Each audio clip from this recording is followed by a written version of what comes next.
So, we are playing a game, for those of you who are attending the stream, and I'm not entirely certain what the fuck is going on, of a game of my own relative devising, based on the Powered by the Apocalypse engine called Snuffed. The Powered by the Apocalypse engine is a very crunch-light, very crunch-free system, where you basically say what you want to do, roll 2d6, add a number, and either you succeed, you sort of succeed but at a cost, or you outright fail. The good thing about this system is that you can fail forward, so even when you fuck something up, you gain experience, and I get to do something that moves the plot forward. So ideally, this should be a nice, nothing too heavy, not too bogged down in combat sort of system. It is a work in progress. We have already had one or two slight... Thank you. We've already had some slight technical issues getting all the moves sussed out, and I will be explaining some stuff en route. But aside from that, if we're okay to just quickly go around the table and introduce our characters. I say around, sort of ping-pong from one side to the other. How much are we introducing? Like, are we telling the whole story, or just... As it goes, we can just kind of do a quick overview, just name, the class you're playing, and the general look and kind of attitude of your character. Alright, I guess I'll start. Astra, hi. I'm playing a Ripper. It is a tiny, pretty lady who is just angry and has a knife full of stabs. She's called the Sweet One. Ah, crap. If I had your pictures, I could throw them into the thing so that people can see them. I'll do that anyways. So I'll throw that from my picture so y'all can have a vague idea of what my character looks like. I stole it from Google, so boo-hoo. No, that's fair. And then they can I don't have have a a vague idea of what she picture. looks like. Well, then fix it. I don't want to Google Japanese schoolgirl though. That seems like the path to nope. That seems like the path to Google image search. No, why? Make sure safe search is on. I'm Alice or Alicia or whatever, and my character is Kotone Hasegawa, who is a old Japanese girl who is tall. 15-year-old, because she cut out Yes. a second. Sorry, 15-year-old in appearance, and in nature, honestly. Who is tall, unusually tall, very slender. Her face is gaunt and very pale. She has long black hair shrouding her face because some things are tradition. And she has unusually long fingernails.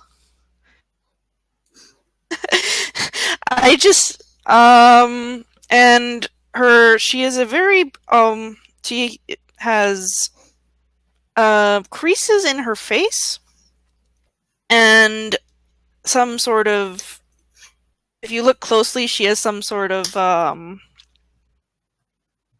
threads trailing from her fingers, from under her sleeves. And her general attitude is one of, fuck this, really. She is kind of just wants to be a moody teenager. Just a moody teenager who, can kill people horribly. Yeah, who wants to kill everyone. I mean, Japanese schoolgirl, what else are you going to expect? That's cool. What does it mean? I don't know the Japanese things. It's just a name I nicked from a paper I was reading at the time, because I'm shit at names. The first name I got off Google. I was going to say, random name generator is no good either. It's just look at whatever's to hand. I've named so many characters after just random shit lying around my flat. But anyway. Cool. So, those are our two intrepid murder hobos for this evening. I will be, the game master / director / arsehole who keeps telling people what to do. And I shall now attempt, with a varying degree of success, to set the scene. So, The road seems to stretch off into infinity. This highway seems to have encompassed everything around you, stretching off into the horizon, a dark, smoky cloud in your rearview mirror. You've been driving for what feels like hours that have bled into days, chasing after someone, after something.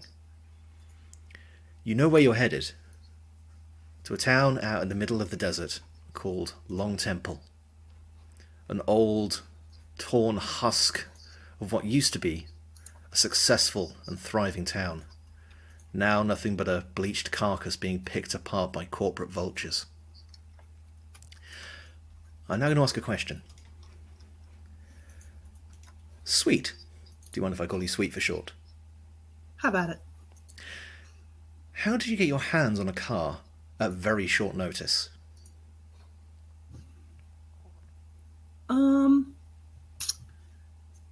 I would assume that I probably, let's say, liberated it from the last guy I was hunting. Fair enough. So, this is a dead man's car. Of course. Cool. Could you... And just give me a quick, just like a thumbnail sketch of how this guy died. Well, when I knocked on his door, he was a bit surprised to see me, seeing as he thought I had been left dead. And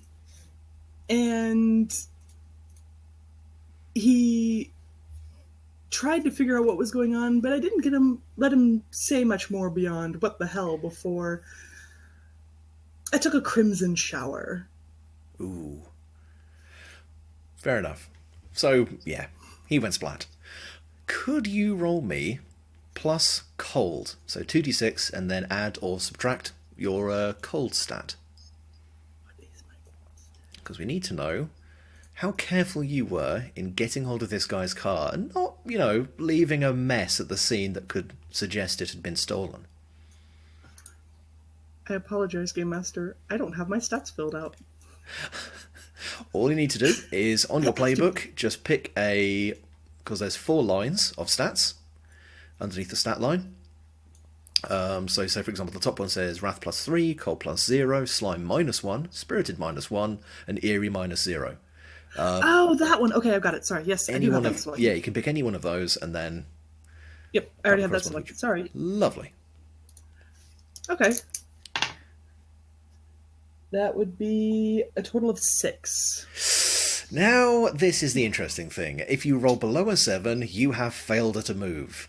You can still sort of do it, but I get to choose the terms, and it can often be quite bad. But a good thing is, you mark experience. Woohoo! Which is very nice. And I'm going to hold that in reserve for just a second. So I'm just going to remember your name because I'm absolutely goddamn terrible at this. Creepy schoolgirl. Creepy schoolgirl. Hasagawa. Koto-chan is fine. Or just Koto. Okay, Koto. I'll call you Koto. I'm not into the Koto-chan. Goddamn weeb bullshit. Anyway. Maximum weeb. Please to refer to me as senpai. Folded over 1 million times because you're still shit. Anyway.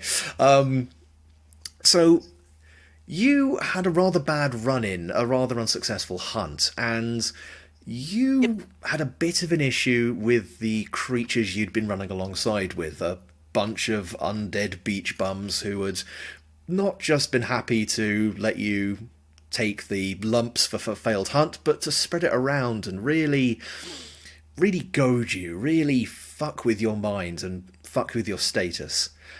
How do you think you took that? I feel like that I took it rather badly and have gone off to somewhere to sulk. Avoid people. Would you say that? But also feel... Pardon me? Oh no, sorry, go for it. Go for it.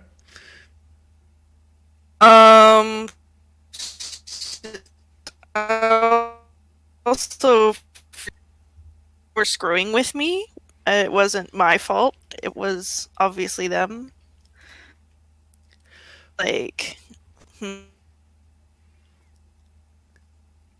That's fair enough. That's fine. So, if they were harshing my groove. oh yeah, these guys were being total fucking dickheads. Yeah. Yeah, like, But no. Anyway, you were saying? yeah. So you, as they're fucking off into their weird beat up VW camper van to head off to the next place, you hear them bragging about some big score, some big setup they've got that'll set them out for the next couple of decades. That seems like an awfully good way to not just, obviously, prove that you're, exactly what you say you are, but also to, show these guys up a little bit, make them suffer for the shit they pulled for you. Yes. How do you feel about the car you've been hiding in, just to get a little bit of peace and quiet, suddenly take off in a high-speed police chase? Probably fall over. Fair Cling enough. to something, I don't know. Yeah, so Sweet, you managed to get maybe a couple of miles away, before you hear loud sirens and in your rearview mirror flashing red and blue lights as a police cruiser starts barreling up the highway towards you, flashing its lights. You also hear a slight yelp from the back seat of the car. So the first thought is to glance back at whatever's in the backseat of the car, but also Sounds like Nani? Fuck's sake. glances back, sees quote unquote little girl, ain't your grandma, and slams her foot on the gas. Best mom. That's fair enough. So yeah, you just absolutely floor it. You're just going to try and outrun the cops. Why not? That's fair enough. So yeah, this cruiser comes after you at a decent lick. It's a police cruiser, so it's kind of designed to intercept most road cars.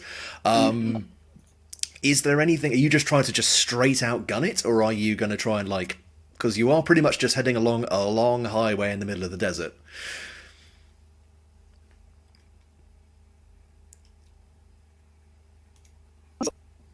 Oh god, hang on a second, my connection just went... Hello?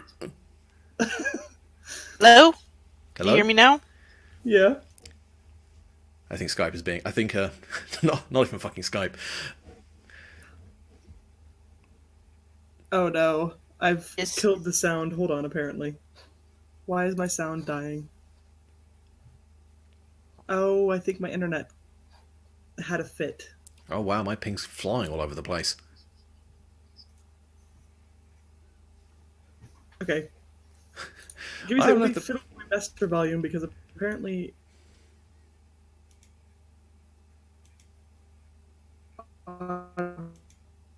let's see if this will sort shit out. I'll just... Bug buzzing. Bug buzzing. Yeah, I don't know. I don't have a bug. Check. No, I don't have a bug.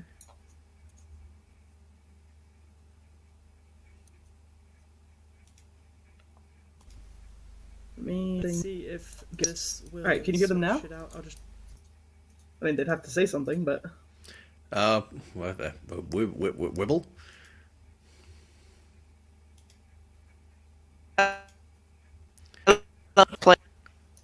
Tell me you are here. Oh, okay, dear. they're fine now then. Oh, Alright. All right. Weird. I think there was a question being asked somewhere. yes, before I disappeared arse first into the static. So, you're being chased by this police cruiser. It is gunning for you. It's looking like it's about to try and do a PTE maneuver, like slam into the back rear wheel and spin you out. What are you going to do? And, you also, a small Japanese girl, you also see this kind of happening. You see this cruiser looking like it's about to swerve into the side of the car. So the police is sorry.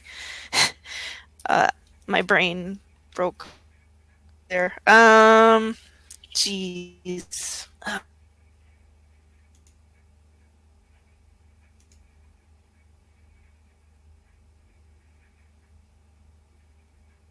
With me. Anything heavy?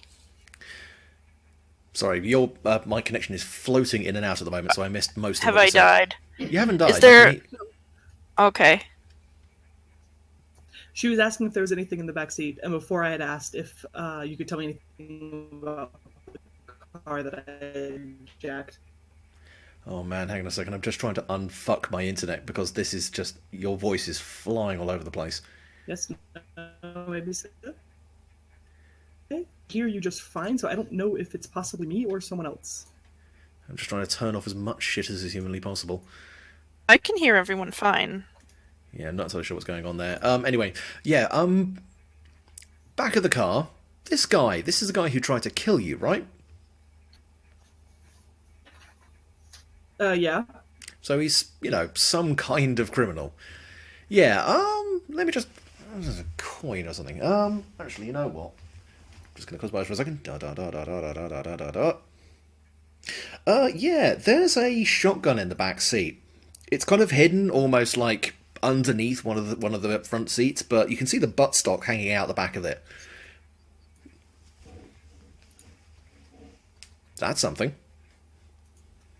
I mean, there's... I'm not entirely sure what to do with it, but I mean, you could just pick it up and throw it at the car. I could. This is... I mean, if you do not know how gun, then you can literally just pick up this big stick and throw it at the other car. I know what a gun is, but I'm not sure how to use one.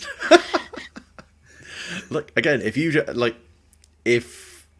confused, slightly kind of angry Japanese supernatural girl finds shotgun in back of seat, police car trying to fuck them up. Does she... I nick the shotgun. I check if it's loaded. Okay, fair enough.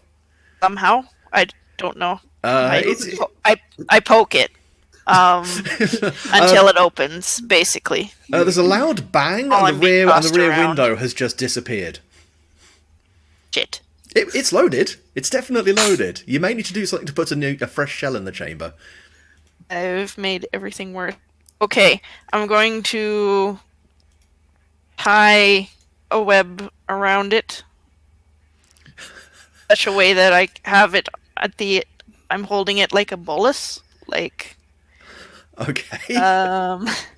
Like Ebola, not a bolus. Jesus fuck. Like Ebola? You're going to give this guy a flesh-eating disease? No, bit not fucking like I'm not holding it like I'm holding. Okay, I'm gonna wrap. I'm going to web it up somewhat securely and hold on to the other end of the web. Ah, so you're sort of webbing it to the side of the car so you can kind of steady it. Yeah, in case I have to. Okay, fair enough. So, could you give me a roll plus spirited to influence, where you're using weird hocus pocus bullshit, mostly just to do cool stuff? Oh.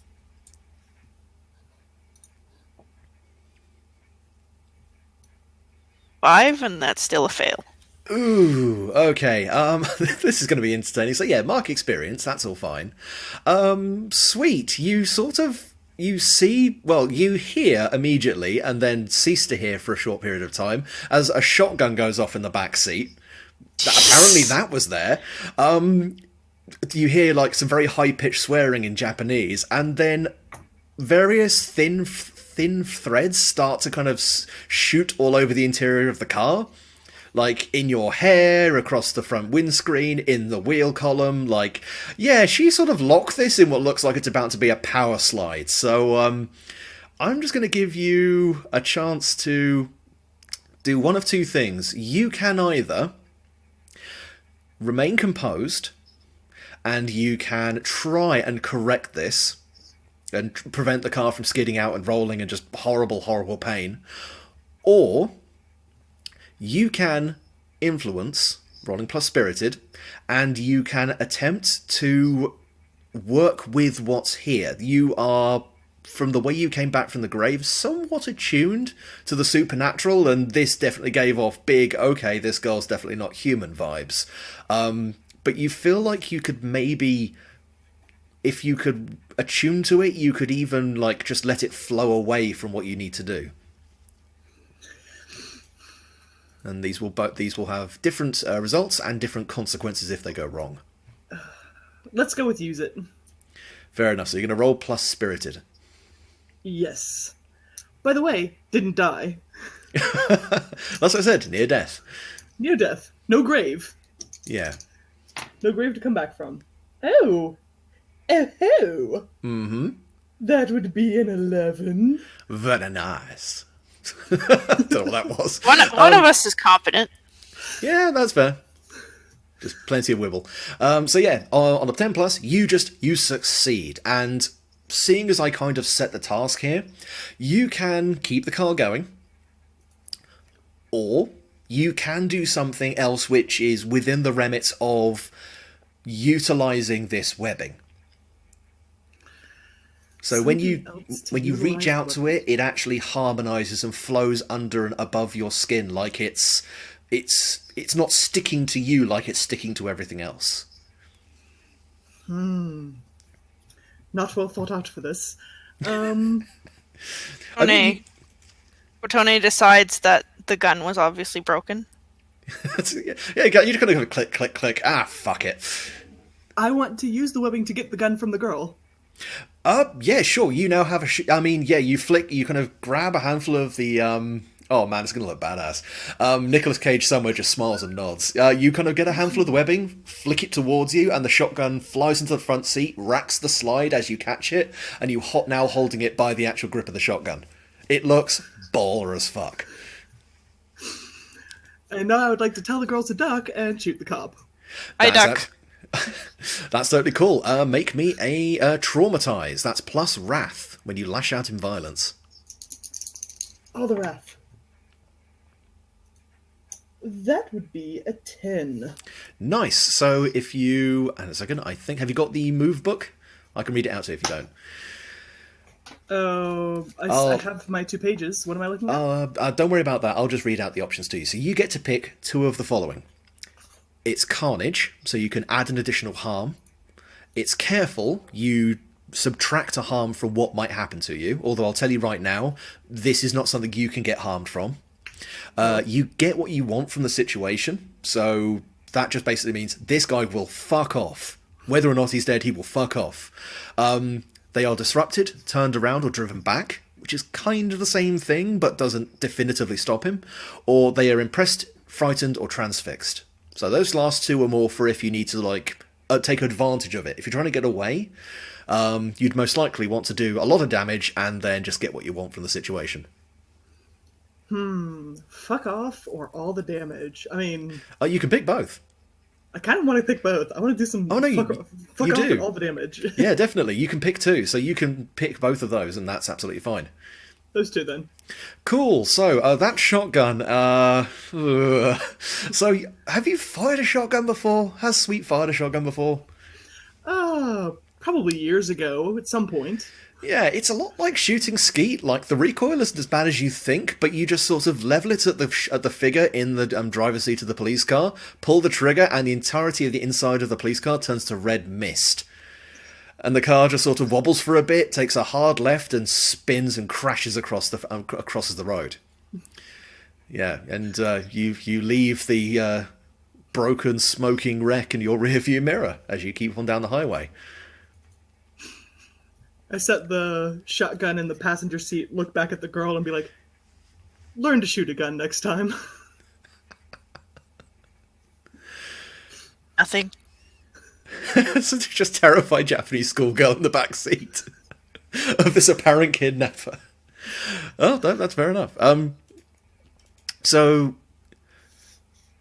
Sweet, at the very least, you know you're heading towards Long Temple, going after the guy who clipped the guy who tried to kill you.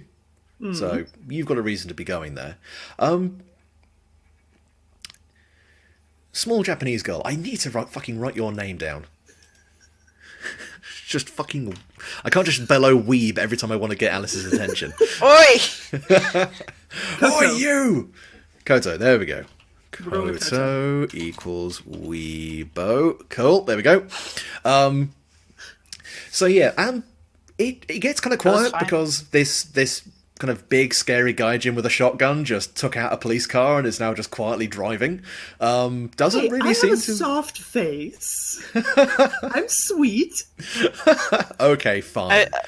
This I'm oddly probably taller than attractive her. I'm gaijin. 5'9". All right, fine. She's This taller than isn't- me. This isn't a goddamn competition. Hey, It might be. But yeah, you did all your weird phantasmal stuff, and this Yes. woman didn't freak out in the slightest. In fact, you sense that she interacted with your particular brand of unnatural magics kind of without thinking about it. Furthermore, she seems to be heading in the direction of those beach bums, those weird surf zombie douchebags. You can kind of feel the trail they left behind. You're just going to kind of chill out. sort of poke my head up and say hello, English, and it comes out as like hello or something like hello. It's like a combination of a weird choking, swarthy Turkish guy. gagging noise and Japanese accent. Like hello. Someone somewhere is offended at that, but that's okay. I'm sorry. Please, rather, fuck. Don't know. I stopped talking. Yeah, sweet. There's a 15-year-old Japanese schoolgirl with a weird accent flirting with you. She's hard to understand. Sweetheart, what are you doing in the back of my car?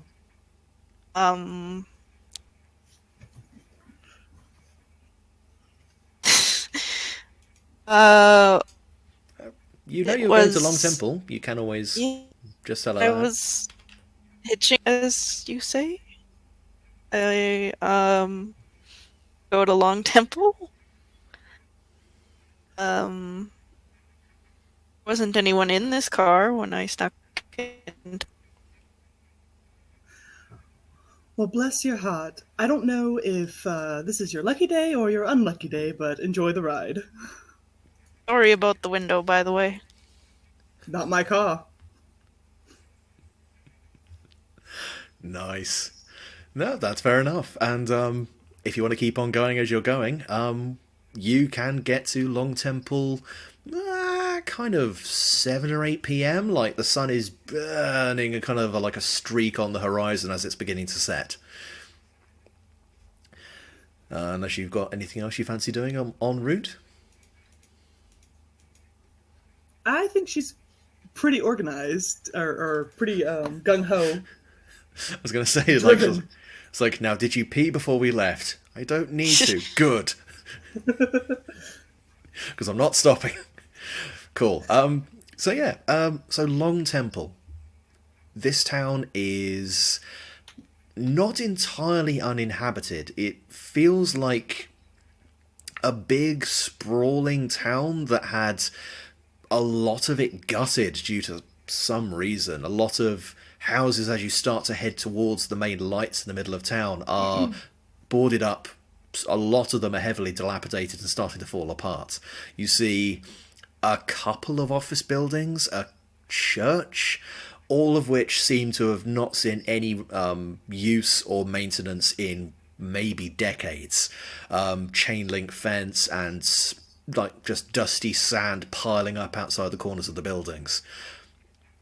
Even without necessarily opening yourself up to the energies in the area, you get this distinct feeling that this entire city is starving. There is some kind of hunger here which seems to almost permeate the concrete, as if it's like waiting with a dog with its tongue panting and hanging out as you head towards the last little fragment of life in the middle of town. Do I know where I would find the man I'm looking for? So, one thing you do know, you unfortunately weren't able to have a fantastically good look at this guy.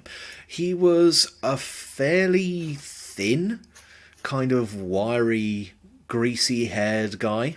in denim jeans, biker's jacket, kind of had his sleeves all the way down so you couldn't see any tattoos. But the patch on the back was fairly clear. It was the Templar's MC, and a little patch on the bottom of his jacket said Ferret.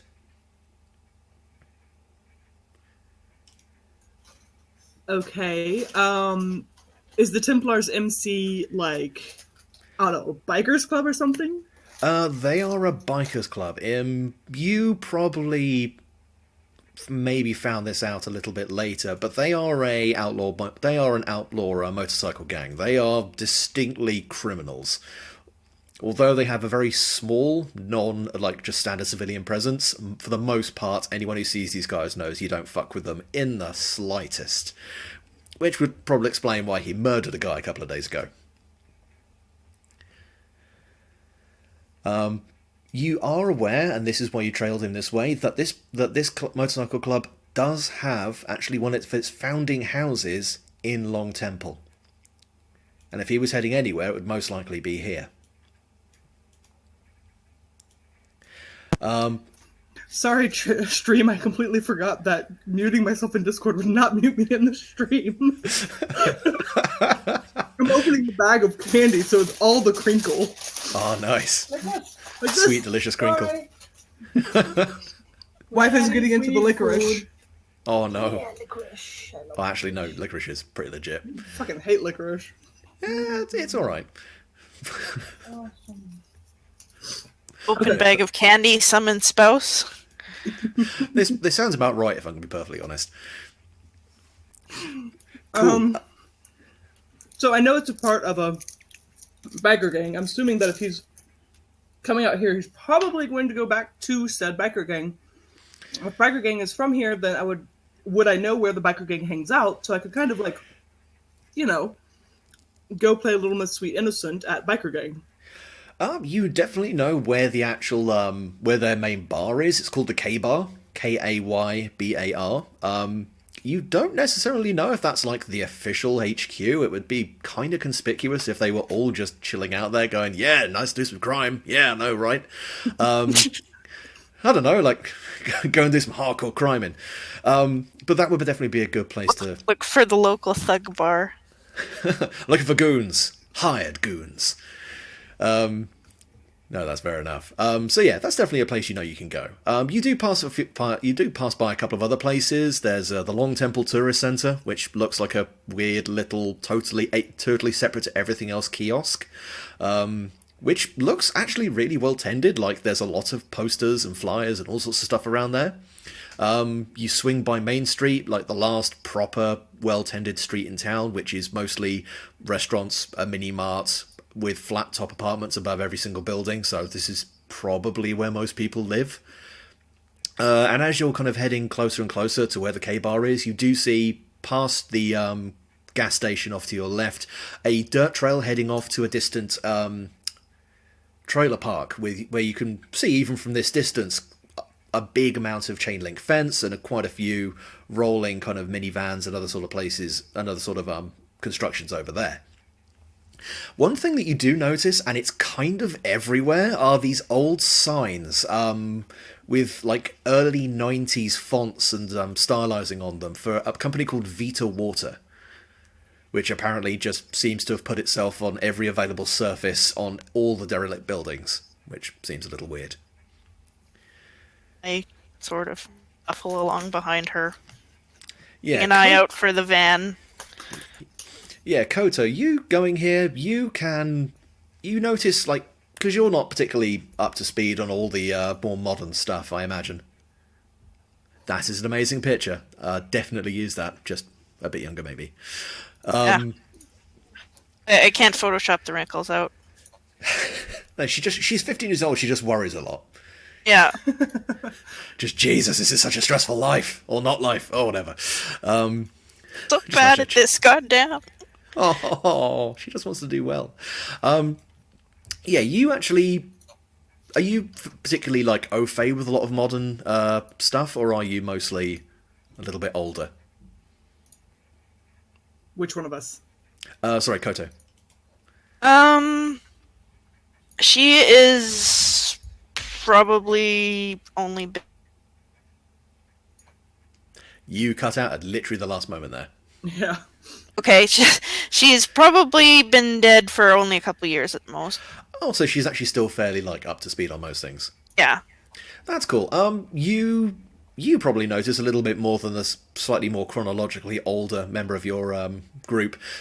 There's like free internet access fucking everywhere.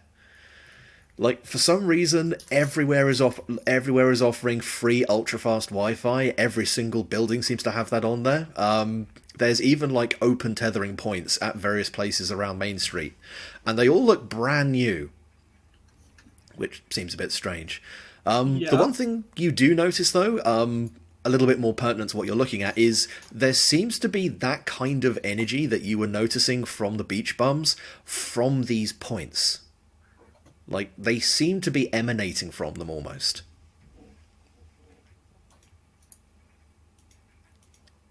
But yeah, if you, Sure what to do. You alright? Yes, I clear my throat. I'm not sure what to do with this information, so... I mean, you can pierce the veil, you can read a scene. Reading a scene is looking around at what's physically there. Piercing the veil is seeing what's there, like, behind the scenes, spiritually speaking. I try to pierce the veil. Also, That's I have fair. superstitious. I don't... That's... Yeah, So- superstitious. When you pierce the veil, you can ask, course of action is going to have a positive or negative outcome. So if you roll plus eerie first. Oh, that is 8. And with Eerie, that's 9? 9. That's fair enough. So that is a partial success. So you get what you want.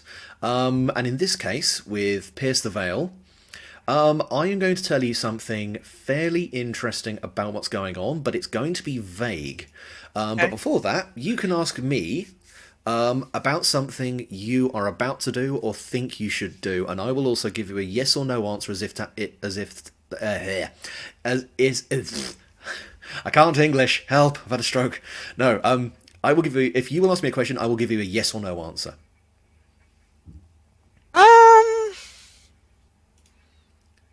I guess my question... Hello? I can hear you. Okay. Shoot. I guess, let's start with, can I approach these Wi-Fi signal things, which are... Okay, I'm going to give you the answer just yes. Okay. But you also do get a sort of vision from performing that move as well. It's going to be somewhat vague. As you kind of look at them and you focus them a little bit more, you can smell sea air and hear this kind of mocking laughter. It seems like if you put your ear to a shell and you can kind of hear the roar of the ocean, it seems to be just sort of this aura around the connection points.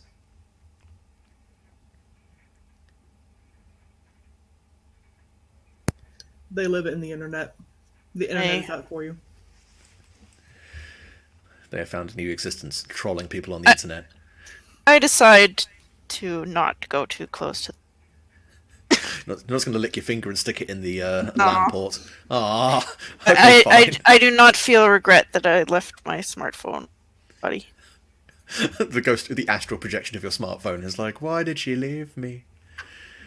Okay, right, well, cool. So if you're going to keep on going with Sweet, the both of you guys head towards the K-Bar. The K-Bar is a fairly big but single level bar. On the big front porch of it, you've got several motorcycles all parked up, a couple of hot rods, one or two loading vans, and in green neon kind of across the top of the building, you just see KAY, the sign of a knife sticking down, and then BAR afterwards. So a big neon sign for K-Bar. And not even from a distance, you can hear like there's pounding rock and metal music coming from there. The sounds of shouting, the sounds of just general loud, sweaty men having loud, sweaty arguments. And as you get within about 20, 30 yards, you do see that there's a couple of guys at the front of the building, like standing either side of the door. There do also appear to be a couple of like random tourists, sort of leaving in kind of a hurry, and getting into their camper van. Okay.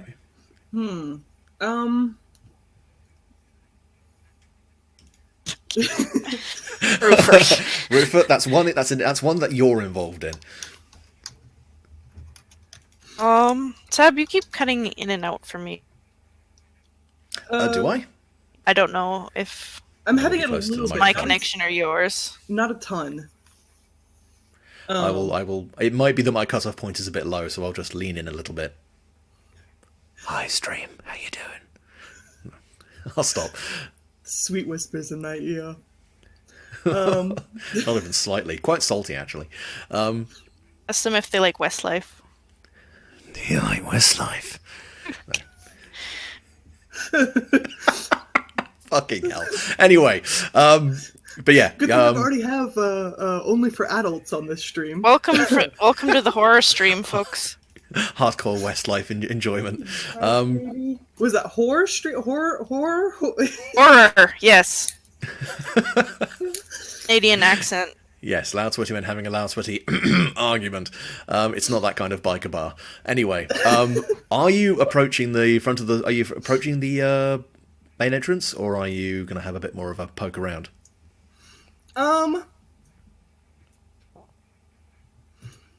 I mean, as it is, would be getting into the trailer park area be pretty easy, or would it be pretty hard? It's like maybe half a mile away, and it doesn't look like it's secured. Like, people go in and out of there all the time. You can, like, from a distance, you can definitely see there's lights and, like, a car pulling out of there. You'd need to get closer to see what else was going on over there, but it doesn't seem like it's, like, locked down or anything. I guess first she turned to, Say weeb. Say sweet, weeb. beautiful child Koto. And, so, what exactly are you here for? I am...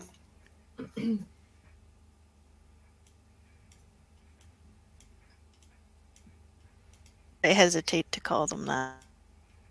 And... Oh, you cut out, sorry. Oh, yeah, okay. I thought you were pausing. I didn't hear a single thing you said. I was pausing.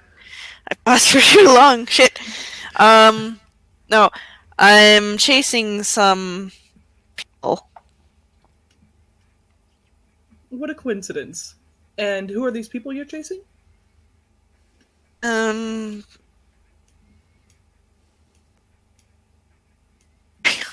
Fuck.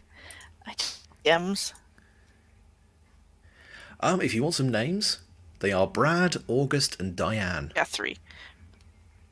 I am chasing the creatures called Brad, August, and Diane.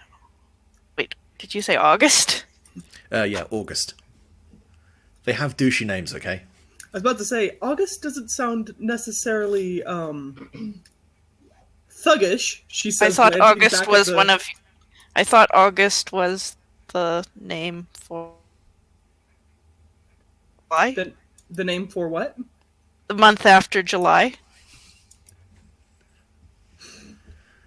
I mean, yes, but sometimes people have names after the months.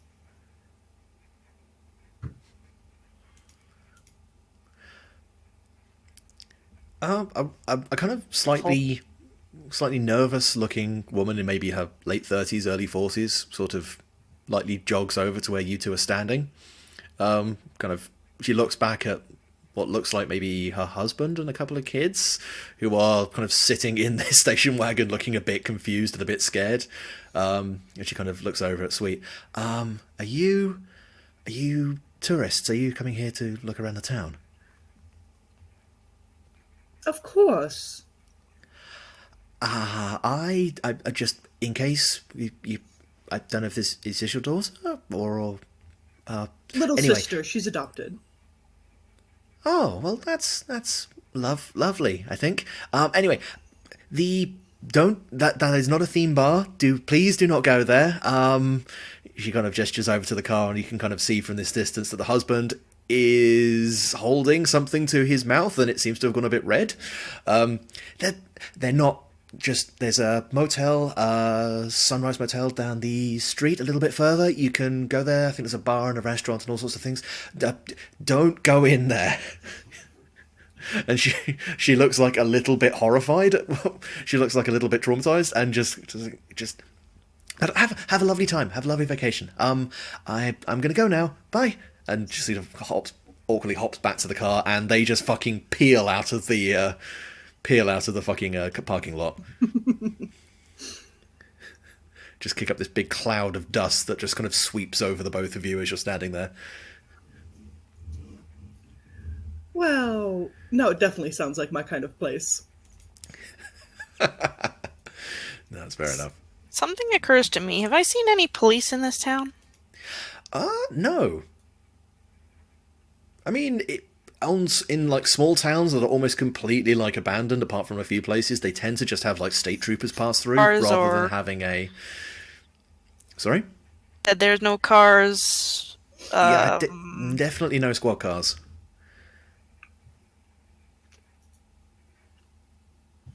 Like, at best, there may be a night watchman who goes around some of the properties that are maybe still owned. Wow, am I cutting out? You did for a a little second. Yeah, sorry. I'm just keeping an eye on my own microphone now. So yeah, there might be like a night watchman who... Fuck's sake, Rupert, not squat cars. They automatically lower their suspension for no reason. They're a little hefty, not squat. They got removed from 40k, didn't they? Anyway, donuts. The cars like them too. Anyway, but yeah, like maybe like if a few of these places are still owned, there might be a night watchman who patrols like some of the owned properties to make sure nobody vandalizes them. But there doesn't seem to be any police presence.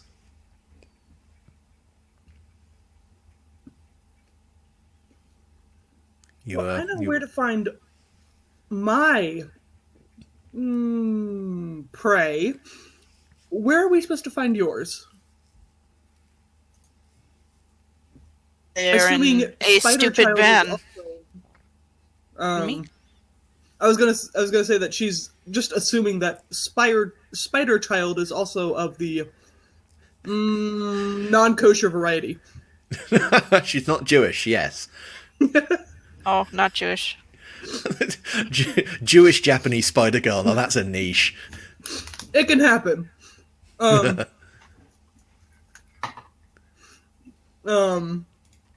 Sorry, you were answering?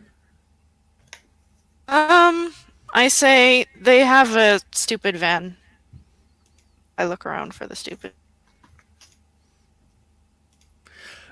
Yeah, you don't see the stupid van anywhere nearby. I mean, like, there's lots of dust trails crisscrossing the parking lot of all sorts of different places, so maybe it pulled up here. You don't really remember too much about the van itself, but you definitely know it was a rather beat-up-looking VW camper van with a really horrifyingly bad, like, flower paint job. Yeah. Like, it had been done in, like, acrylic. You do also notice one of the guys flanking the... one of the guys up at the front of the door kind of starts eyeing you a little bit and grinning. Glances back, gives him the up and down, and gives him a wink, and then turns back to Koto. Yeah, you just kind of hear one of them start laughing even louder, and then just a thump. You cut out. I asked her, "Are you going in there?" And wonderful GM cut out as well. No, you just hear like a sudden outbreak of laughter, and then just a loud thump as one of them hits the other in the ribs. Well, I am. I don't know if you want to join me or if I should be joining you first.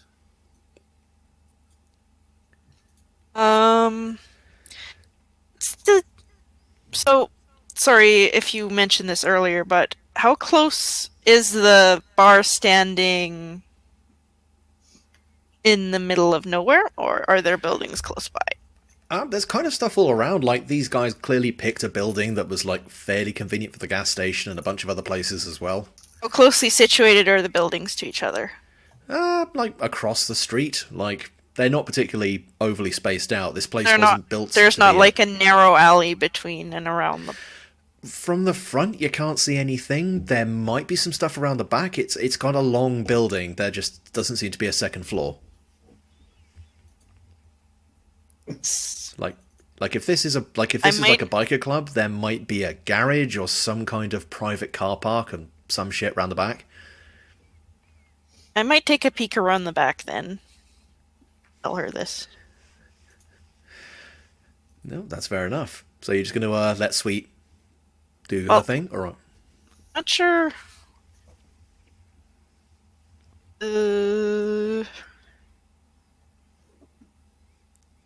Problem is, I take a I'm gonna go around the back. I think. Flat fuck with tin sheet. I don't know why that amuses me, but it does. fucking multi-million-pound installation with a tin roof. At least it sounds pretty when it rains. On the It sounds back. deafening when it rains. Hey, That's good cool. luck. So you guys going to part ways, and Koto sort of crab spider skitters her way away in stop Koto motion. is exactly as good in a fight as she looks. I mean, this is the thing that glooms are interesting about. Yeah. Good hunting. Five them. I say thank you. Rather than tie them. Aw, you can the ancient Japanese greeting Shit. of Taivum. All good. I was actually going to say, no, this hasn't been any kind of significant goal. No, we haven't had to worry about the mood chart just yet for your character, for Koto. That's cool. So, could Koto give me a... Yeah, let's go with another remain composed, so plus cold to be sneaky. Oh, that's 10. That's a 10? Yeah, 10. Cool. We will come back to you in a little bit. So, Sweet, are you just kind of walking up to the front doors? I mean, of course, you've got this, young-ish, curvy woman in a very not necessarily like fancy dress, but a nice, sweet dress. Yes, walk into the club. I employ a large penis. Right, maybe not. Is Not that kind of what you call club. my stab? Is that a knife in your pocket, or are you just? Oh God, that's a knife. Oh God, my spleen. Pretty much. That's fair enough. And she's kind of, I guess, walks up to the guy who was eyeing her and is like,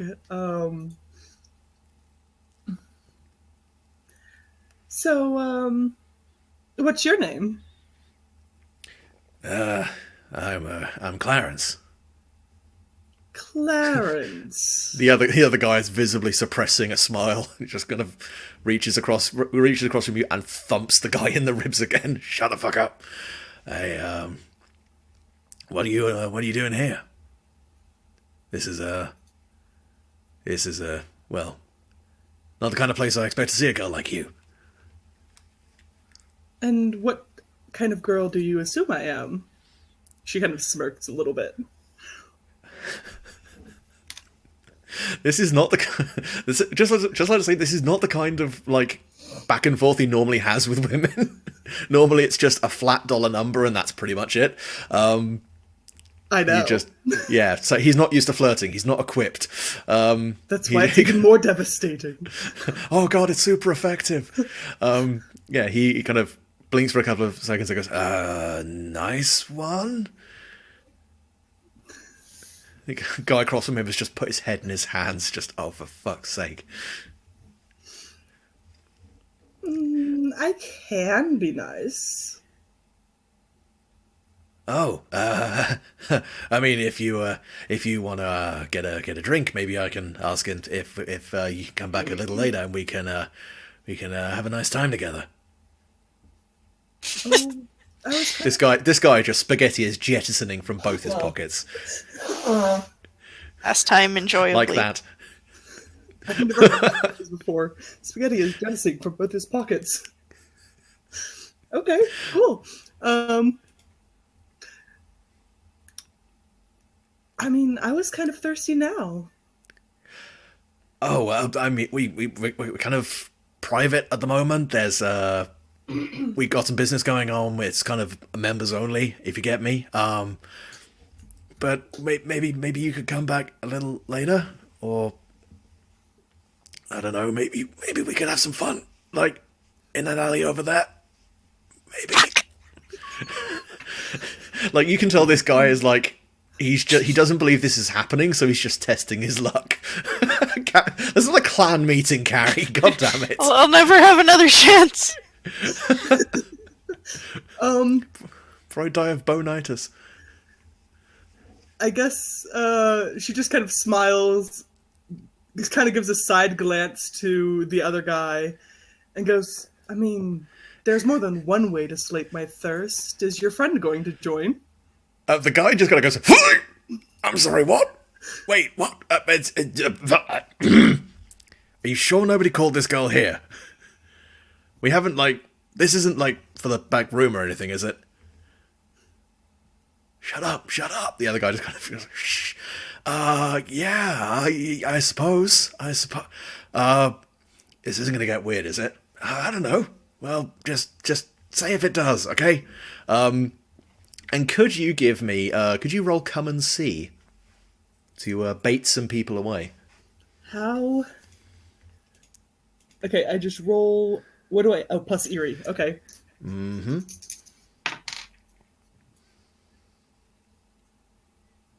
Okay, that is a 9? That's fair enough. So I get to pick 2 NPCs to move away. And you do get the guy you've been talking to, but the other guy, like, has to get his shit together first, and so he does call back into the bar.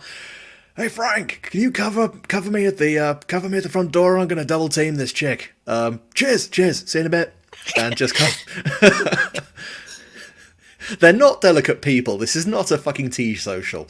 And yeah, just... I say, old bean, I'm going to nip out with this lovely young lady for a spot of tea.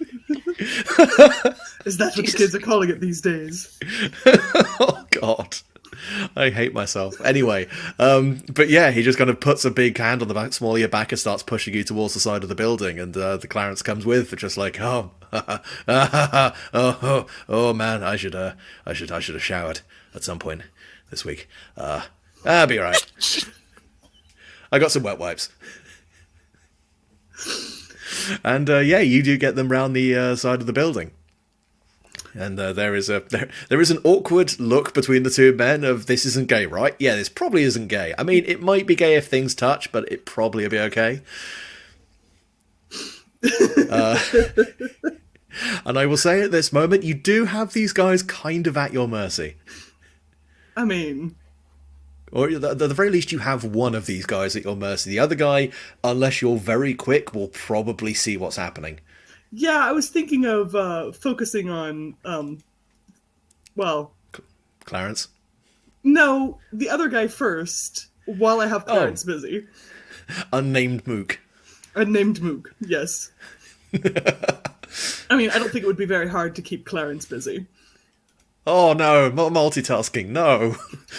I mean, I'm sure her shirt can come down easily. You know, what are you trapping? Oh, good. Oh God! That's not what I had in mind. No, not that Vice-like. Oh God, I was about to say vice-like cleavage. What? I don't know where I'm going with that. I thought we were going to go with it's not gay to like traps. Oh no, I mean it's not. Step in them. Oh, the internet, ladies and gentlemen, it's a beautiful place. Anyway, Rupert just bellows automod in the chat at the sound of traps. Thanks for that. Cool. So are you going to attempt to seduce these guys, or are you just going to attempt to straight up murderize them? Oh, let me get to where I can see it, because I'm crying. I think I've slain. I'm so sorry, the first casualty. I mean, apart from that cop, but he was just a faceless man. No, the first one was my ears. Oh god, fair enough. Oh, okay. I mean, I'm juggling here. I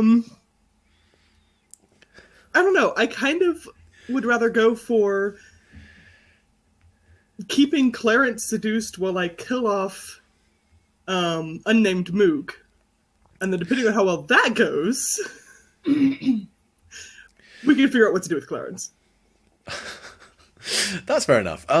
Cool. So, do you want to give me a charm? So that's plus spirited, and this will basically keep Clarence busy while you take out the other guy. Okay. Dice don't fail me now. You've been rolling really well tonight. That was a 10. A 10, fantastic. Right, so basically, you're going to keep this guy pretty well occupied and in a position where he can't see what you do to the other guy, at least for the moment. Do you want to pull a discretion shot over this, or do you want to dictate how you take this guy out? I mean, I don't think that while I would like to beforehand apologize to any men in the audience. Oh god. She's running her hand up the other guy's thigh and using her nails so that's a little rough. And when she gets further up near his groin, she uses her tiny little knife to sever the artery there. Oh god! Oh no! All men in stream flinch. He's fully intact. His thigh's just a little... Oh, so it's the femoral artery. You didn't just stab him through the Yes. fucking perineum. Okay, that's slightly better. I was going to say, I think I was about to flinch myself inside out. Slightly quicker and less painful way to go. That's fair enough. So yeah, the guy just kind of... Slightly. So yeah, Clarence is distracted and just feels like a wet sensation on his back and is like, is this the thing that happens with girls? I don't know. And we'll pull back from that as this guy just kind of slowly slides down the opposite wall of the alleyway, kind of just to the absolute non-attention of Clarence. We'll go back to...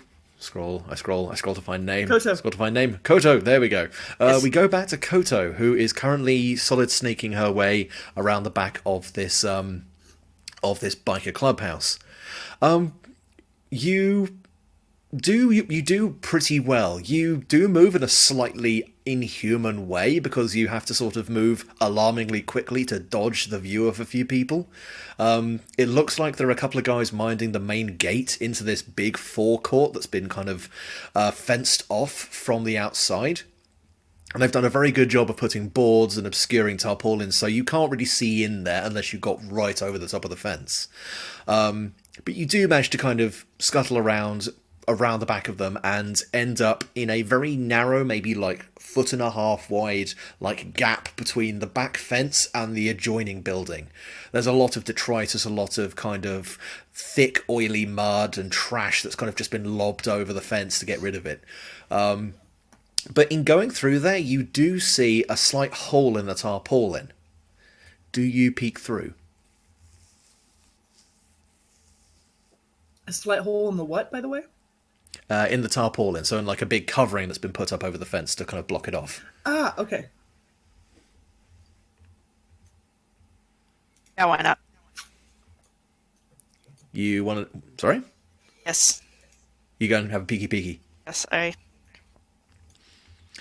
Cool. Yeah, you peek in through the hole in the fence, in the tarpaulin, and yeah, the forecourt is pretty open and quite bare at the moment. But one thing you do see, and you recognize it fucking instantly. That's the fucking van. That is definitely the fucking van.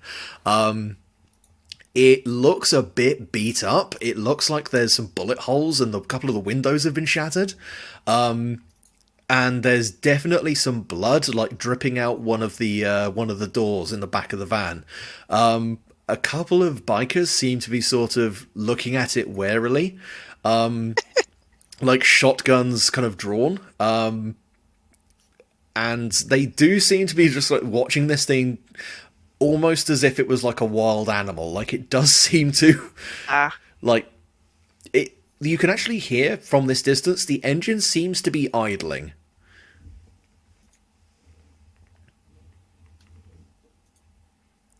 Well, that's But yeah, from where you are, you can also see across the forecourt. There's a couple of like bigger open doors leading into the main bar itself, and like a couple of small buildings and like a mini garage where there's extra kind of space for tools and machinery and stuff like that. Yeah, the feeling. So the smell guards of, are pretty well distracted by this van. I was also going to say there is also a very strong smell, that kind of same ozone sea air roaring kind of sensation around the van.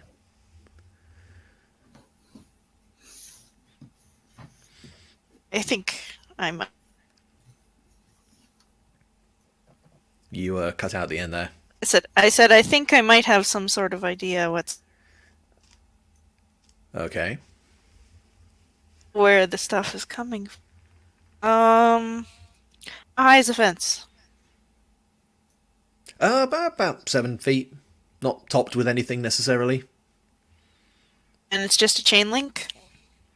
Yeah, just chain link fence, and from this side you've got grip on the chain link. Like on the top's on the opposite side, so they can put it on there. It would be it would be very easy to climb over it. They've mostly relied on the fact that no one's that fucking insane to try and break into an outlaw biker compound. insane, undead, same thing. Yeah, I was going to say, like, there isn't necessarily the sign saying trespassers will be violated, but you know, the kind of the feeling of it is there. So, the alley I'm in is pretty narrow. Yeah, it's like a foot and a half. Like you've had to kind of edge down here.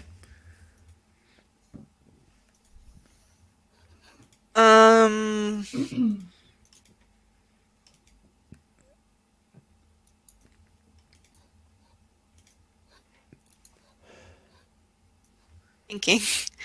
How many guys are there guarding the gate? So there's a couple of guys on the gate. There's a couple of guys with shotguns inside the compound. Most people do seem to be inside the bar itself. Their back entrance into the bar.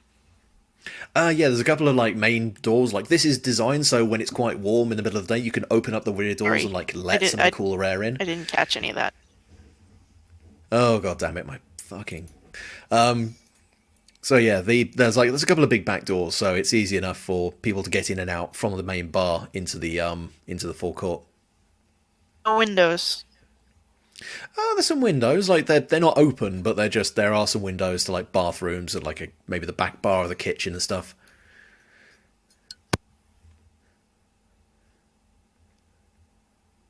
Cautious.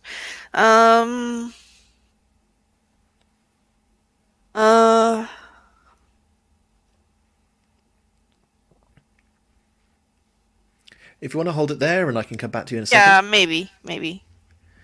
All right, cool. So sweet. There is a dead man sliding down the back wall of a alley, with another man, kind of very interested in the front of your shirt. How are we taking care of this guy? Give me 1 second. I'm sorry. That's okay.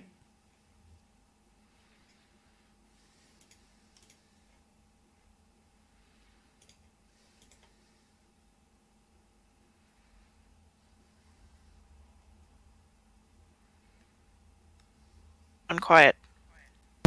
It is very quiet. Yeah, sorry. That is technically the also sense the nowadays one. To sort of try and, in case me having so much internet running at the same time is part of what's causing the problem, I was going to kill the music that you had me to play. Oh yeah, that's fair enough. Swap to a CD that I have. Ah, okay. I was trying to get that CD out and pop it in my computer, is what that is. Player tries to whip it out on stream. No lewd. No, I promise. Just because I've had 8 people in my stream, which is the largest I've ever had, I'm not suddenly stripping. I mean, to be fair, if it was going to happen, Ruth would have done it first. Maybe Ono. Actually, probably Ono.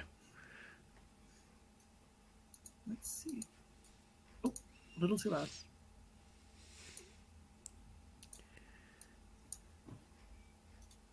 Okay. I'll fiddle with that volume. So one guy is taking a nap and the other's face deep in tits. I mean, if it's a way to go, it's a way to go. I mean, I think this is the best he's ever going to get anyways. Die doing the thing you love. I mean, thinking he's getting to do the thing he loves. So I guess then, if he's that easily distracted, she'll just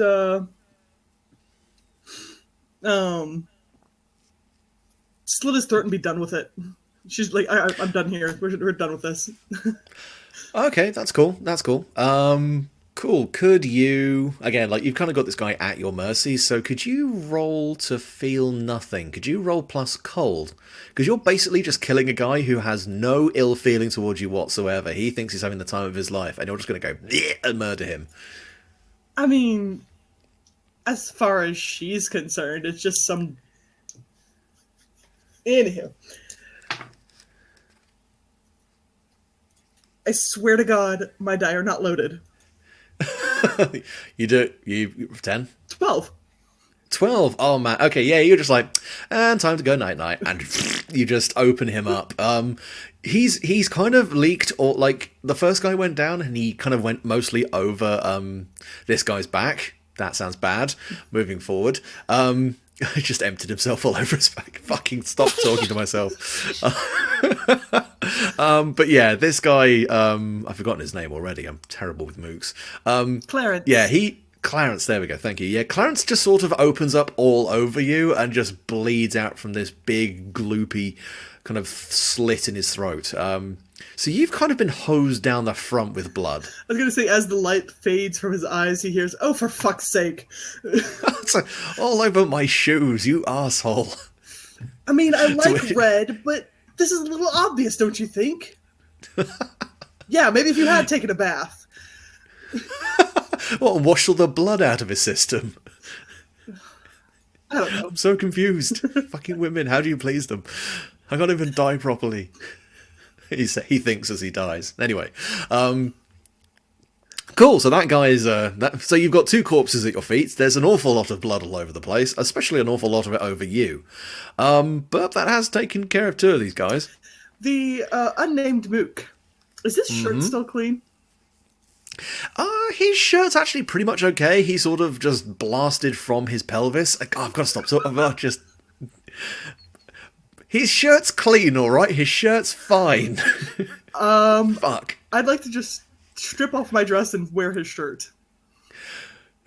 That's fair enough. Okay, so yeah, Using you the can kind of dry side of my dress to clean myself as much as I can before. Yeah, that's fair enough. Are you going to kind of toss him for stuff, or search him for stuff? Stop. Oh. But you're taking his shirt. Are you taking anything else off of him? I mean, yeah, she'll give him a quick once-over. Yeah, I mean, there's a decent amount of cash in his wallet, and there's a decent amount in Clarence's wallet, although that's kind of wet and unusable. But the stuff in the other guy's wallet's fine. Find a picture of his family, small things like that. Like 6-pack of banana-flavoured condoms. You probably deserve to die for just that, to be honest.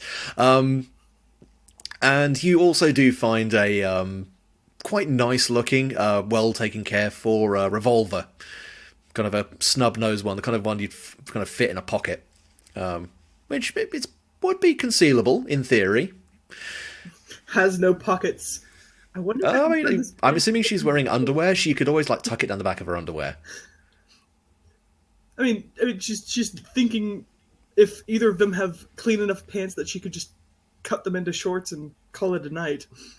I mean, you got this guy fairly high up on the artery, but if you spend like a few moments just like taking off his pants and cutting off the legs, you could probably sash it all together. Like he's wearing a belt, so it would hang on you. It would just look very big. She can get away with it. So you're gonna strip this guy naked and do some impromptu wardrobe changing, And then, kind of pile them up in a corner so that hopefully no one sees them. just curl them up together like they're cuddling. Who knows? Damn it, Clarence, I told you, it's not that kind of bar. We repress our true feelings here. So, not, clean, but less red. Less red. Like, that's probably the average amount of blood that these guys have got on them, just, like, as an ambient state, considering the kind of shit they do, so... She'll try to make her outfit work as well as she can. Mm-hmm. Maybe, put her hair up to give herself a tiny different look. And,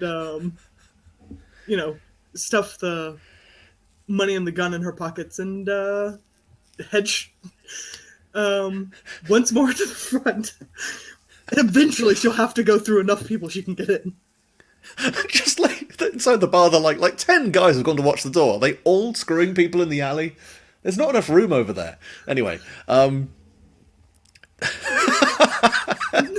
traps, please. Oh god, shit. She's Sorry. too pretty. I kick crockery. I mean, if they have soft boys in their club, then that's fine, but... Oh man, I wish. Anyway, gotta stop talking. I'm just making this worse for myself. But yeah, I mean, you walk around the front, and like this guy, he hasn't actually seen you, so he's like, he sees you come around the alley, and he's like, "Oh, you did not take that shortcut past. Oh, those dirty fuckers. Hey, are you here for one of the guys in here?" Of course, yes. We've kind of got some club business. It's kind of short notice. If you want to wait, we have got a trailer a little bit further back down that way. Is it like that important? I mean, I'm just hoping I'm not going to miss him when he leaves. I mean, oh crap, you're not here for Rob, are you? Can I get a sense of when he says Rob, like where he is in the hierarchy? When he says Rob, he has that he's like that shit look of like, this is someone I should probably not be slowing down. Now, see, getting him involved might be too much problems. I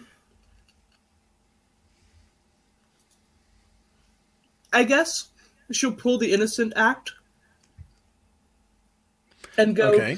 I mean, I don't mind waiting, but I'm not sure I want to walk all the way out there by myself. I mean,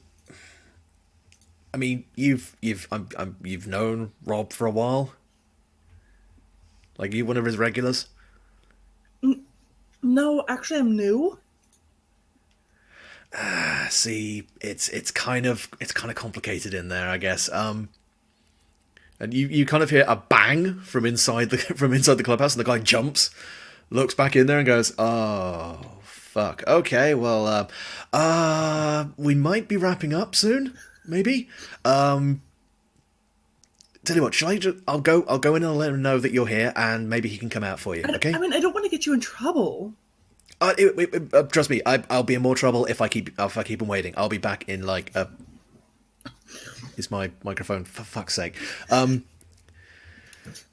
taps his microphone. God damn it, work, you fucking thing. Yeah, he goes, I'll be in more trouble if I don't tell him you're here. And I'll be, what's your name? I guess you can just call me Honey. Honey? Alright, sure. I'll be back in a second. You just wait here. And he turns around and kind of runs back into the bar. And as he kind of goes through, he kind of knocks the door open for a bit. Largest eye roll ever as he turns away. But yeah, you do kind of, as the door opens, it kind of, a lot of sound comes out, like the door's soundproofed, which might explain why you heard a bang, but it was nowhere near as loud as an actual gunshot. And you do see you see two people struggling and one laying still across a big bar in the center, kind of a big bar table in the center of the room, and there are a ton of guys holding these people down at their arms and legs. And one of the guys, a kind of guy slightly graying at the temples, kind of scruffy beard, is holding a sawn-off shotgun with smoking barrels. He kind of got this kind of shocked look on his face. Do I see Greasy Man? Could you read me a scene? So roll plus sly. There's me not doing so good. I knew I had to leave it out somewhere. That's a 5. Oh dear. Okay, well, you mark experience at the very least. And yeah, you kind of look in, and you do, like, you think you recognize someone. It doesn't look like Ferret. And then you feel something hard and metal press into the back of your, kind of into the base of your spine, and you just hear someone at a somewhat short distance away go, "Now I thought you looked familiar. How about you come inside?" Crap. And we're gonna throw something over that. We're gonna throw a little blanket over that for us. Throw some shade over that. Throw a veil over that. Whatever it fucking is. I didn't think he saw me. When you roll that bad, I get to make a hard move, and hard moves can be fucking nasty, like being held at gunpoint by the guy you're looking for. Cool. So now your only hope is an incompetent teenager. I mean, to be fair, you're not the only creepy. problem. Yeah, no, that's fair. Save me, creepy teenager. So, Koto, have we come up with a plan?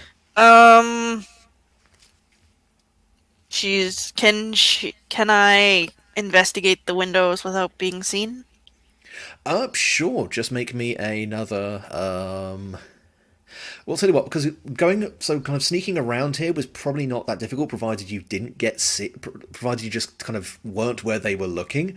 There's quite a few people and quite a few windows, so if you want to get in here unnoticed, you'll have to do some kind of cool spidery crawling bullshit. So you'll need to influence, Fine. which will be plus spirited. This is fine. Oh, plus spirit.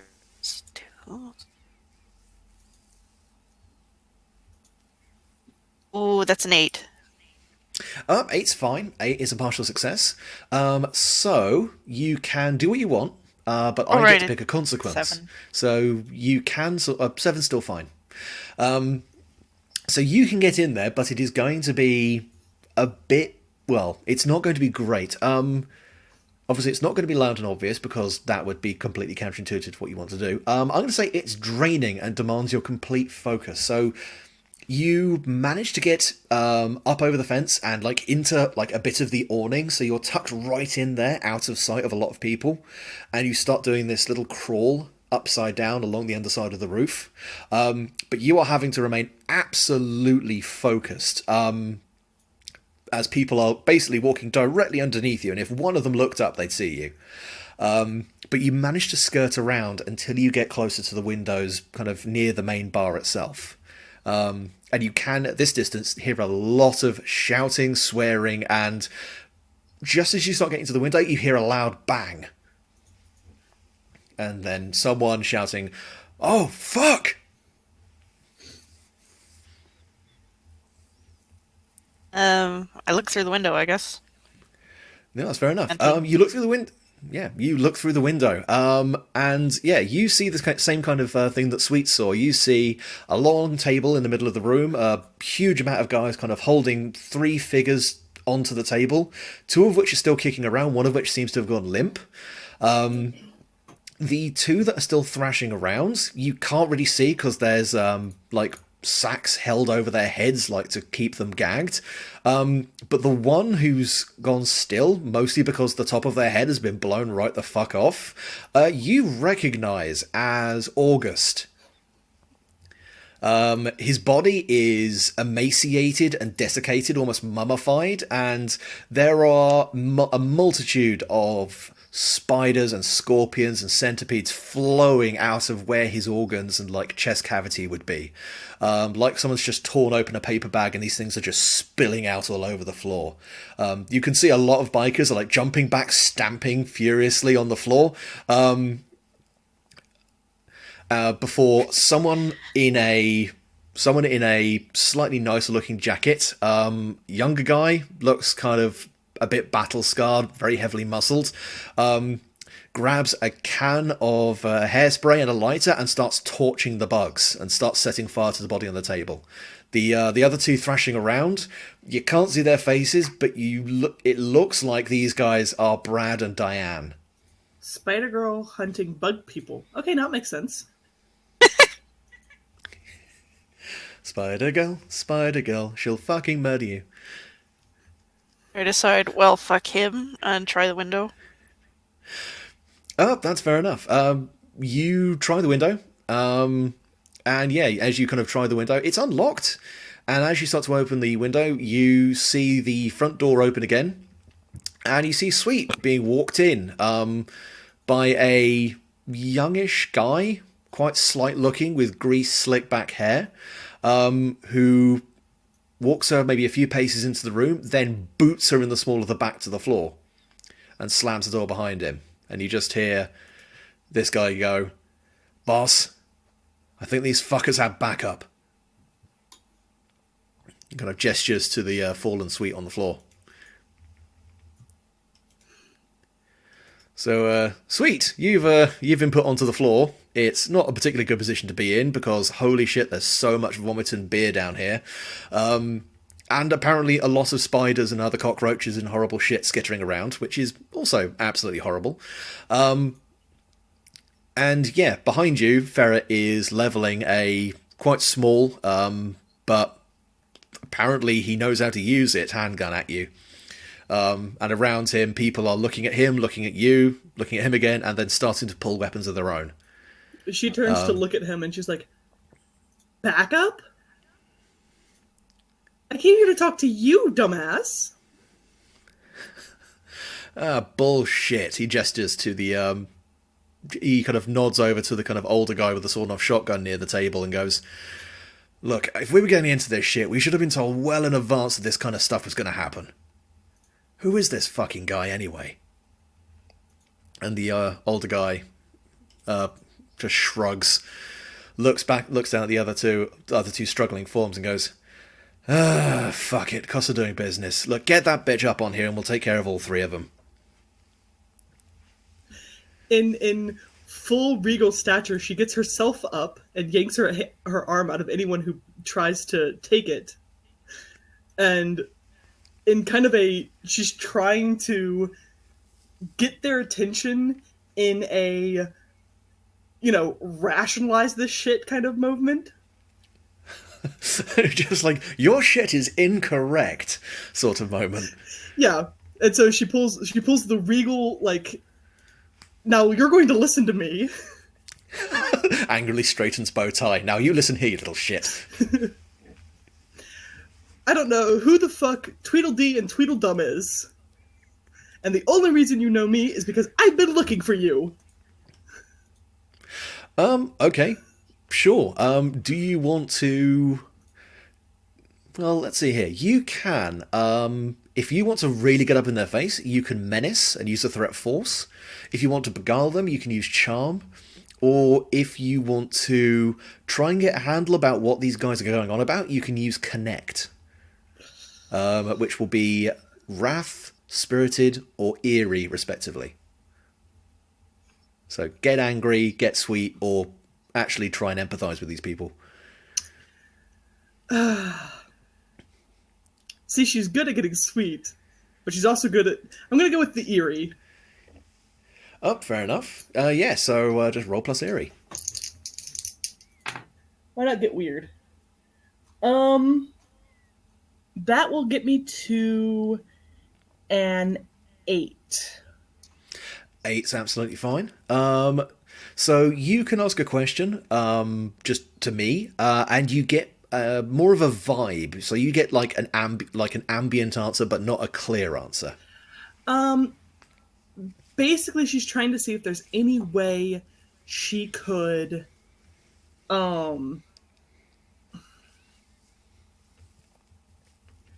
convince them that she's not a part of whatever the fuck that other thing is. That's fair enough.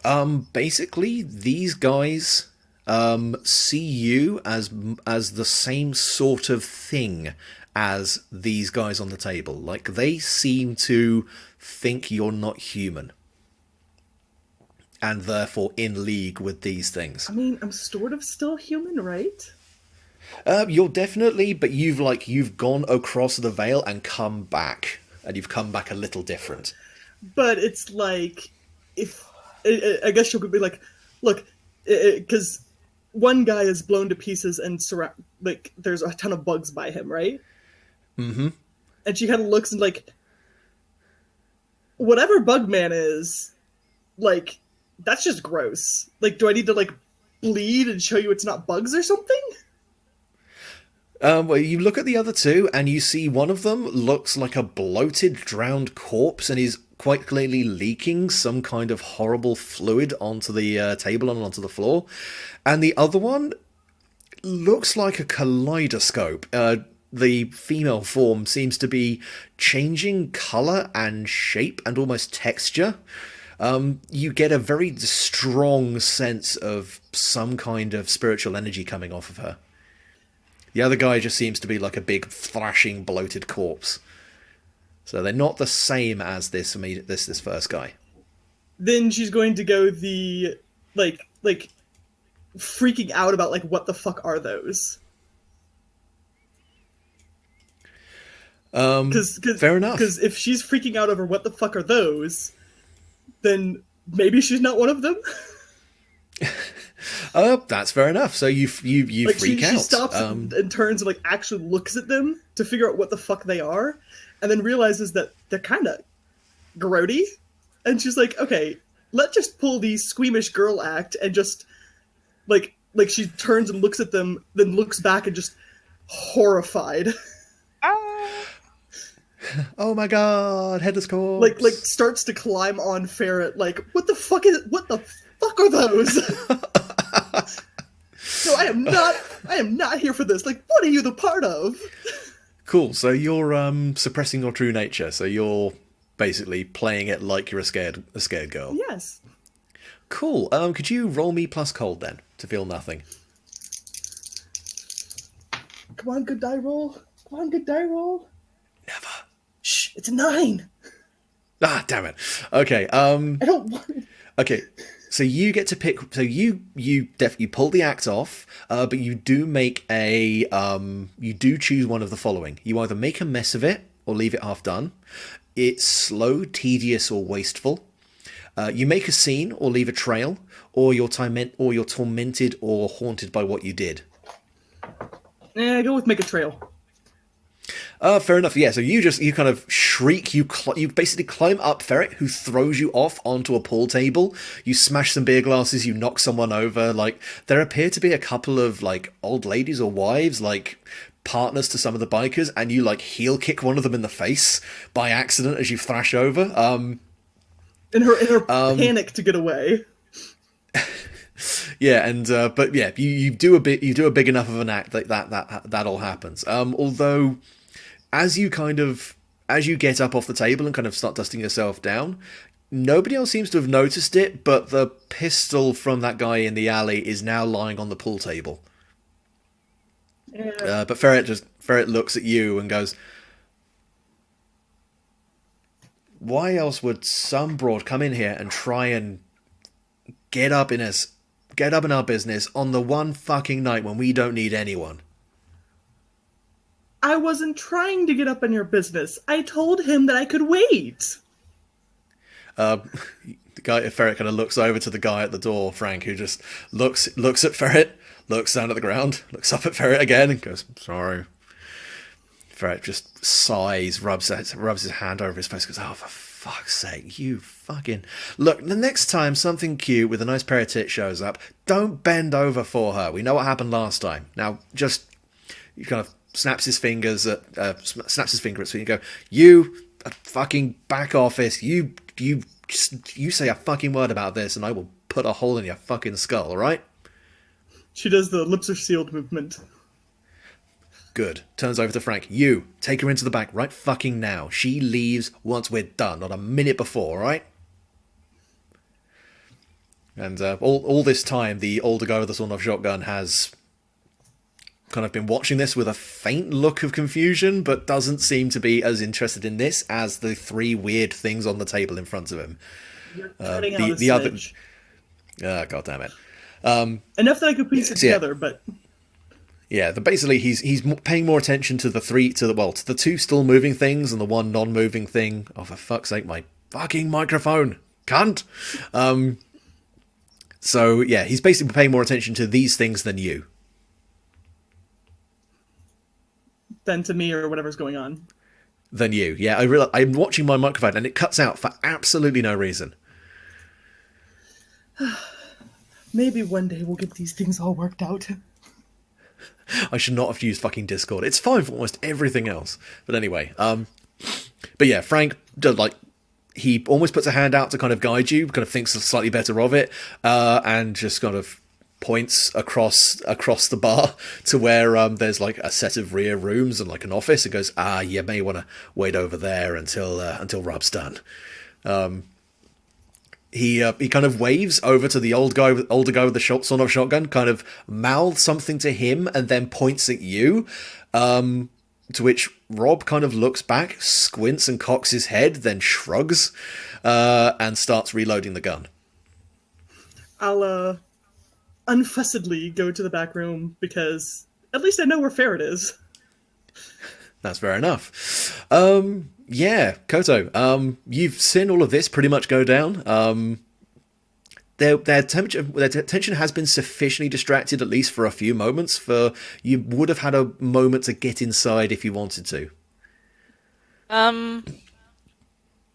Yes, please. I join me can get inside and conceal myself behind the bar or something.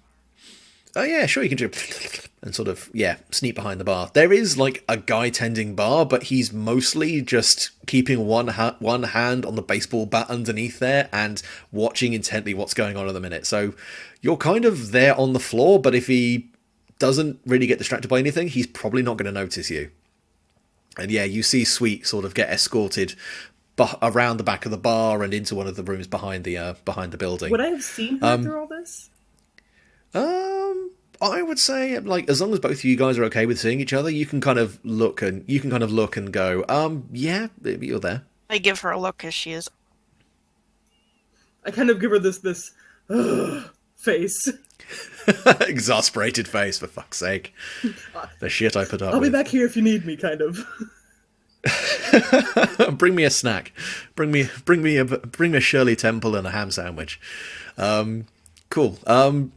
So yeah, Koto, just for the moment, you are within spitting distance of these guys, and you can hear the thrashing and the shouting, and there seems to be some kind of argument going on between the older guy and the slightly more kind of rough, younger-looking guy. You hear the guy who apparently is Rob kind of go, "Look, we just need to take care of this, and then we can get the fucking shipment out, and then we're done. We can burn this fucking clubhouse down for all I give a shit. Just get this done, and we're sussed." And the younger guy goes, "Look, man, if this is as bad as we think it is, we need to we can't just kill these guys. We got to work out what the fuck they're doing. What if some guy came from like one of the fucking Latino crews and hit us? Would we just shoot them all, or would we actually try and work out why the fuck they came here?" And there's a bit of a shouting match going on inside the bar now. Oh. But I have a something question. interesting. Oh, sorry. No, Sure? Go ahead. Oh no, go for it. Go for it. No, you go first because you might you- answer my you. question. Okay. Do I sense anything supernatural from Ferret? Whose name From I who? don't know. The Weasley guy. Ferret. Oh, from Ferret. Yes. No, you don't necessarily sense anything from him, but you do actually hear a voice in your head. Ah. It's the voice of... Scroll. Of Diane, the girl, the one with the strange amorphous body. And Talking you to just myself. hear... Yes. What? Oh, hang on a second. Voice is flanging. Hang on a second. You hear a voice inside your head of Diane, and Diane goes, "Oh my God, you're here! Oh, wow! We are in so much trouble. What did you come here to? Oh man, did we piss you off? I'm so sorry. We pissed you off. But as you can see, we're really not in a good place right now. I think they just killed August, and that's kind of fucked up. And I was wondering maybe we could be friends and look after each other, and maybe because these guys knew how to take us out, and that's not good. That's really, really not good." Friend, snack. Friend, snack. A stranger's just a friend you haven't shot yet.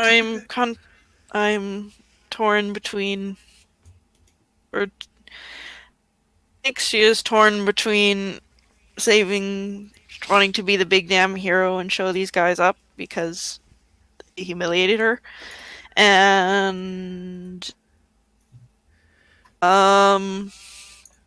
Well, actually, I suppose one thing that you would probably know from this as well is normally shotguns don't kill supernatural things unless they're loaded with something specifically for killing. Oh, sorry, I enchanted fucking... or some shit. Yeah. They're enchanted or they're loaded with kind of ammunition that's applicable to take out supernatural creatures. Silver bullets, if that's a thing. Silver bullets, blessed bullets. Like the weird thing in the system is that faith is amorphous, so as long as you believe in something hard enough, it kind of works. I believe this lead is lead enough. Well, I mean, like a crazy homeless guy with a trash cart that he believes is the Ark of the Covenant could do magic shit.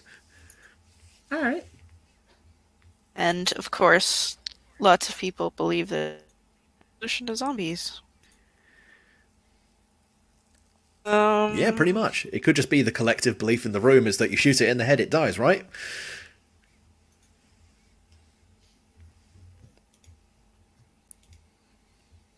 Are you thinking or are you talking? Hello? Hi, you're back. Are you talking? Hi. Sorry, everyone muted for a second. No, that was I am thinking.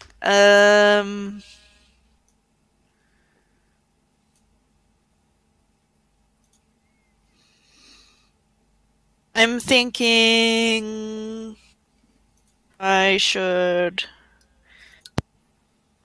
maybe try and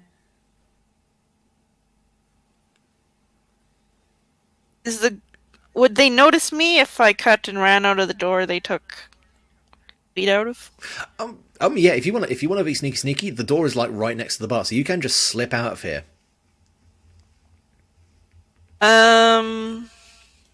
I guess I do that. So you're just gonna sneaky. Yeah, yeah, for now. Are you sneaking completely out or back where I am? I'm going to follow you. And the dude who's dragging you around. That's fair enough. So yeah, could you just roll me to remain composed? Could you roll me plus cold? Because you're basically sneaking out of a room full of people to shadow a guy holding someone. Yeah. So what? Yeah. Sorry, what do I roll? Plus cold. Cold. 7. 7. Cool. So on a 7 to 9, you flinch, hesitate, or leave yourself open to the consequences. So I'm basically going to say either you get inside and then the Frank, the guy who's walking sweet in there, realizes he's being followed, or you sneak out and nobody notices, but Diane knows you've abandoned her.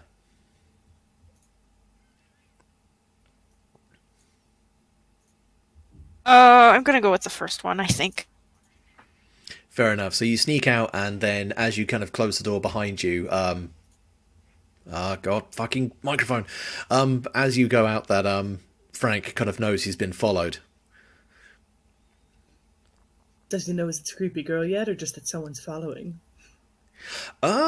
He definitely not, like, he didn't shut the door behind him, and someone just shut the door, so he's kind of looking back and trying to work out what's going on. Sorry, you're cutting in and out.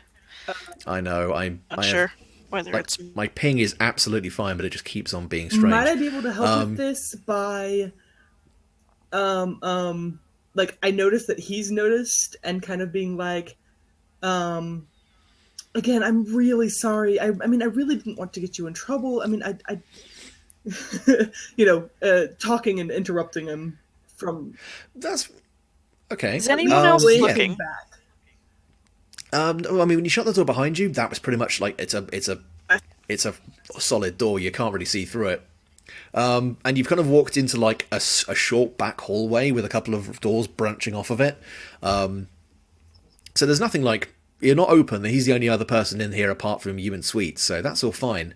What you can do is, do you want Kozo, do you want to hide, or do you want to take this guy out? I'm gonna try and...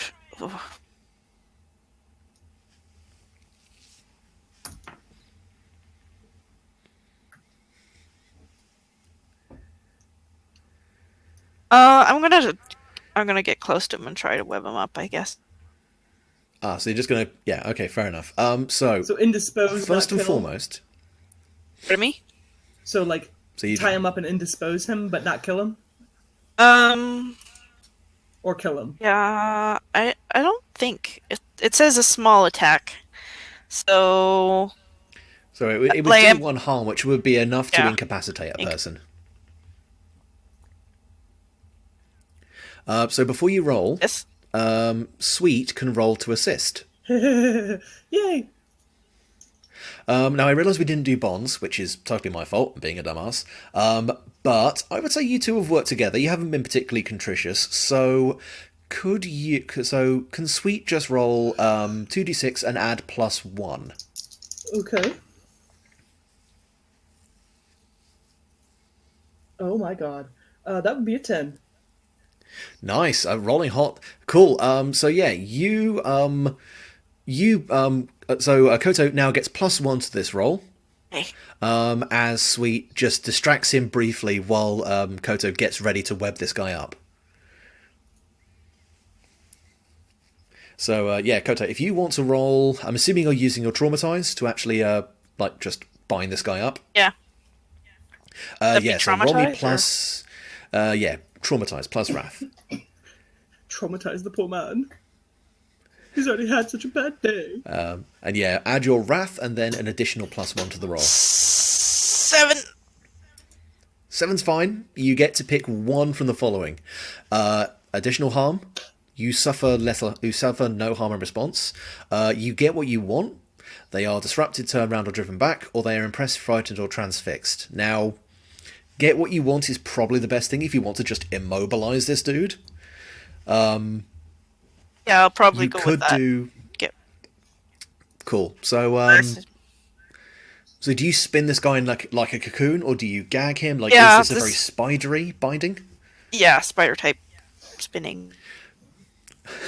I just imagine like you just kind of these hands just shoot around and you kind of like weaving this thing around him as he spins around, and eventually he's just like mummified in this cocoon of webbing. Basically. Yeah, cool. He just kind of wobbles for a minute, looking quite dizzy, and then just falls flat on his face. He's clearly not doing great because you've like really heavily constricted him, but he's not dead. I've gagged him. Frank. I'll just roll him over off of his stomach so that poor man's at least not completely Man, shout out. Man's not hot. Man's tied up. Cool. And they just kind of sit on him like a bench and go, so, are those the people you're looking for? I nod. I ask, what now? Very good question. Why are you looking for them would start us off.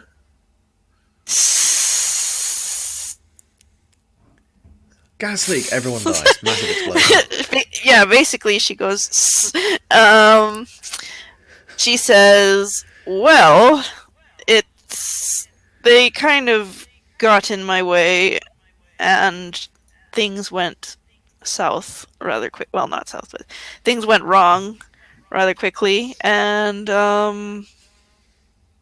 they've been telling everyone that it's my fault. She lies furiously. So you're not going to tell her about the potential big score? Yeah, no. Okay, fair enough.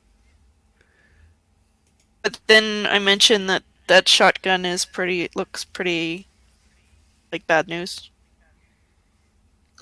Well, fuck. I mean, similar story. Weasel Man out there got in the way of my own little business, and I came to decide what to do about him.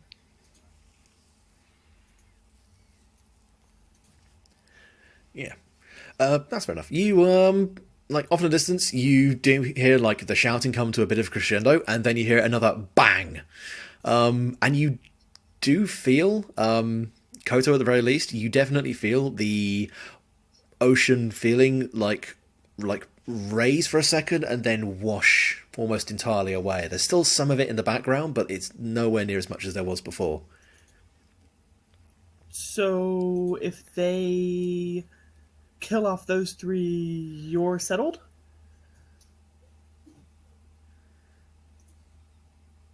Yes, but thinks of Diane.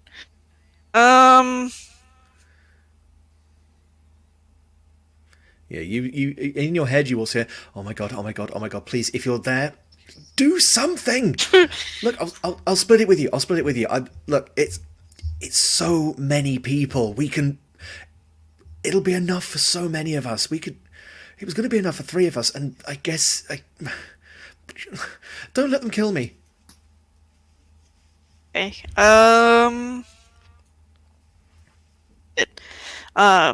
And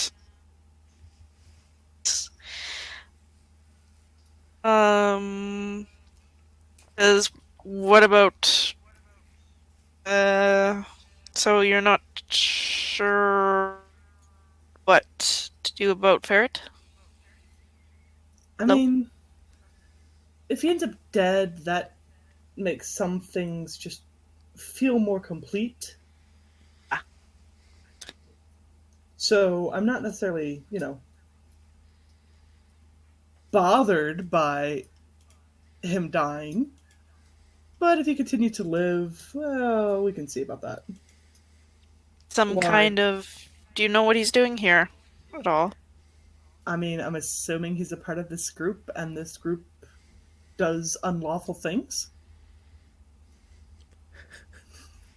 The 2 desecrated corpses in their main room is probably a bit of a giveaway. I don't know. I don't care. He got in my way. I'm trying to figure out what to do with him. I was kind of hoping not to have to deal with this many people, but apparently I am. What are you needing?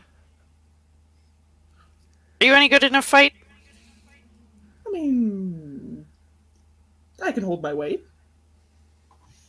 And she looks at Frank and says, and yes, I know it's a lot heavier than it looks.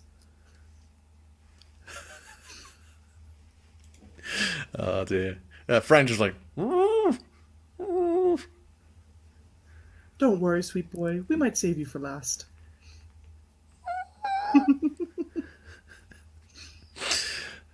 Yeah, roughly about that time, you do hear revving coming from outside, like out in the forecourt, and I say shouting. run. Ghost van? I say run. And yeah, you hear "I Get Around" by the Beach Boys blasting at like an ear-splitting volume. And yeah, could both of you give me a... Well, how would you deal with a VW camper van slamming through the wall? I would try to dodge. Basically. I mean, I know these. like- I feel like I know these people. I kind of had a suspicion about that damn van, like personally. You could roll connect if you wanted to. You could use Eerie to sort of work out, oh shit, this is about to happen, Yeah. and get out the way before All it right, happens. I'll do that. Eerie. Yeah. We only get experience when Sweet. we fail, correct? When it's a 6 or Oh less. shit. Yeah, that's a 3. So Ooh. I guess I get experience. Yeah, you mark experience. Sweet. Hooray. How did you roll? Do I have to roll in on that too? Yeah, you can either as before, you can either connect or you can remain composed to just straight up dodge. Let's go with connect, because I can connect better than just remain calm. But can you roll better with your crazy bullshit loaded dice? You say that, and then I'm gonna roll bad. Watch. Do it, do it, do it. God damn it. And 2! 2, brilliant. You both get broadsided by a VW van. Frank just sort of bursts, but the webbing kind of holds him together. As you get like sideswiped, put through one wall, and then deposited out through the bar into the main area. Could you both mark for me? Let's say. Yeah, let's call it 2 harm. Like, this is enough to kill a normal person. You are a lot... Like, this is the thing with Apocalypse World, is NPCs are paper. You can kill them super easily. The players are sort of cardboard. You're a bit more durable, but not by a huge amount. Okay, and this is on the vitality? Vitality. So you should both now be at 3 vitality. Now, for Koto... Because you are straight up undead, you cannot be taken below 2 unless you're hit with something arcane or something sacred. So you're pretty much invulnerable to basic smacking about. But you'll still get fucked up. Oh, I'm still at 3, right?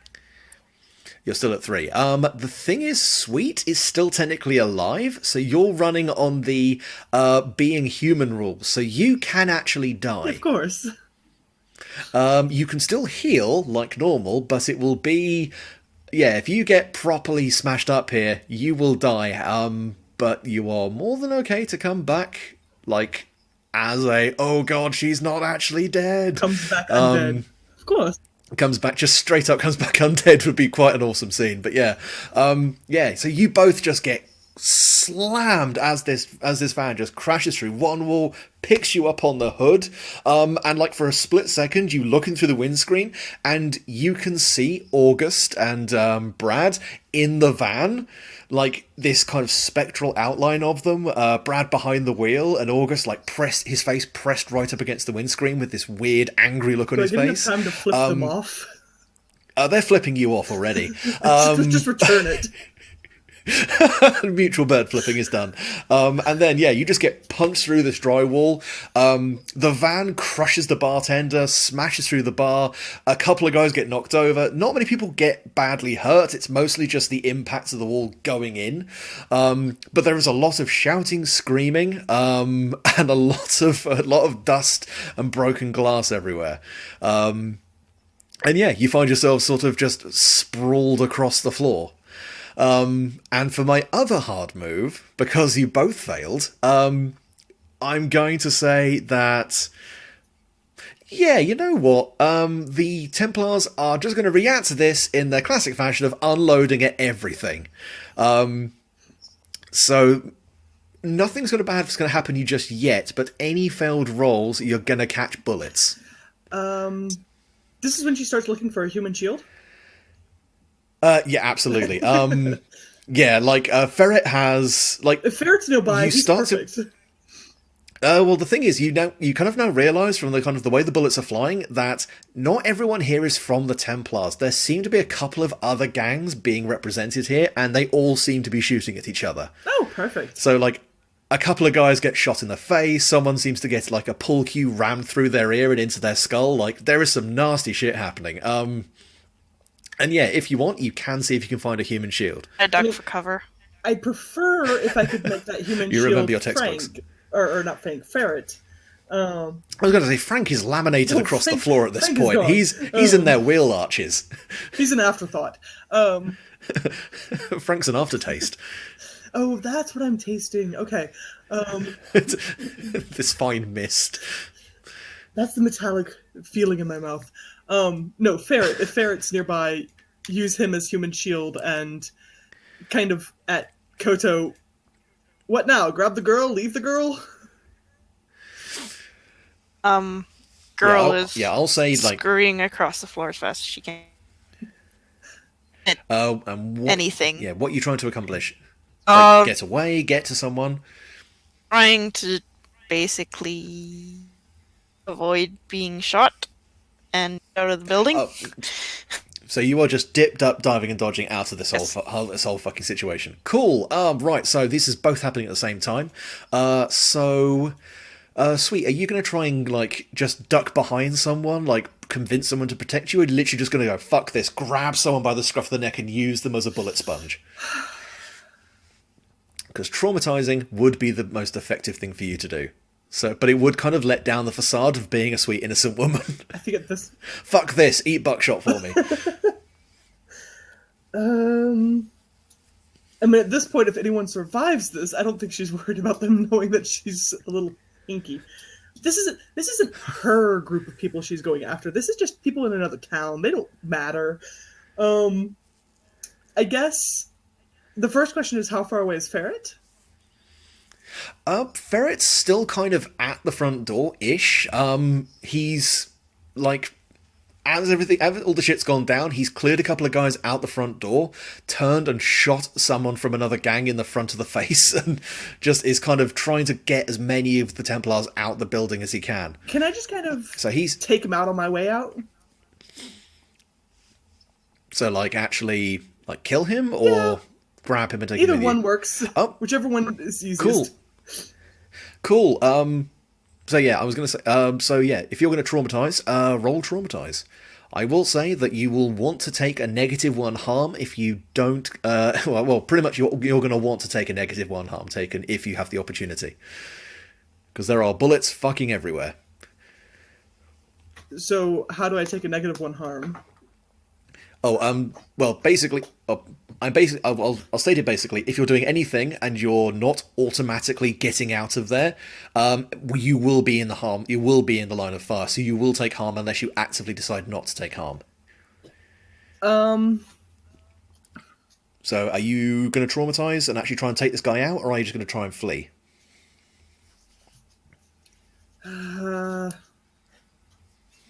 Exit Twitch because it has died. The other question, then, real quick, would be Diane, because we know she's one of us. Yep. What kind of position is she in right now? She's on the floor. She's getting up. But you can see that she looks like she's been winged and it's doing bad things to her body. Like, she's been shot with the same thing that seems to have killed the other two. And normally an undead body can sort of regenerate, but, like, she's flaking apart where it's hit her.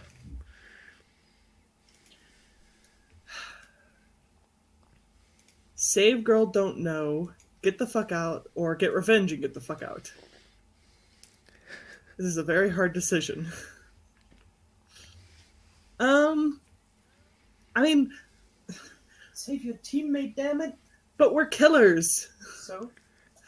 She's not even my teammate. She's random other girl who just happens to be undead.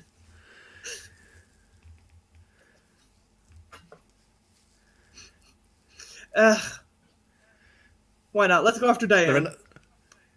All right, sure. So I'm gonna try and go under like the pool table and help drag her out. That's totally cool. So I'm not going to use her as a shield, but if she happens to be a shield, I won't cry over it afterwards. so I can I'll give you the option if things go slightly wrong. So I would say Yeah, I would say traumatized. Like, you're basically just trying to go, Trying to wrestle with grab her. a person, remove, basically wrestle her out of there, because she doesn't know what the fuck's going on. There's people trying to kill her. You're just like, no, fuck, with me, and kind of schlep her out. So yeah, roll plus wrath. Well, at least I've got good wrath.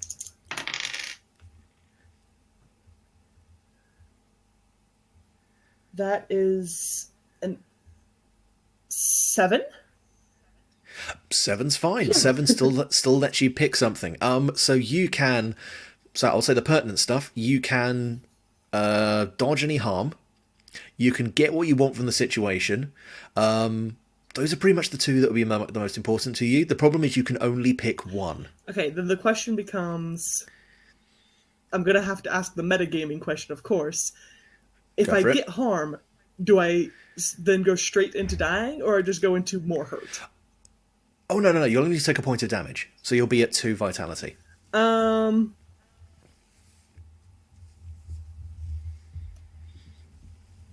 Like, you take narrative damage until you're 0, at which point you're helpless. Yeah, let's tough it out. Alright, let's get what we want out of this. Cool. So yeah, you grab her and you kind of pull her by the arm and almost leg, like just half dragging her. Carry her out. Pretty much, and like you're thinking to yourself, like she'll probably catch a bullet if one comes by, and then as you say that, one like skims the side of your thigh, and that fucking hurt. But yeah, you manage to kind of hobble by, and Ferret, like, not really working, like, is busy shooting some huge dude in the guts a few times until he falls over, to actually see as you kind of carry her out of the bar. Koto, at the other hand, you were going to hiccup, and then you're going to remain composed to sneaky with the cheeky breaky. Let me...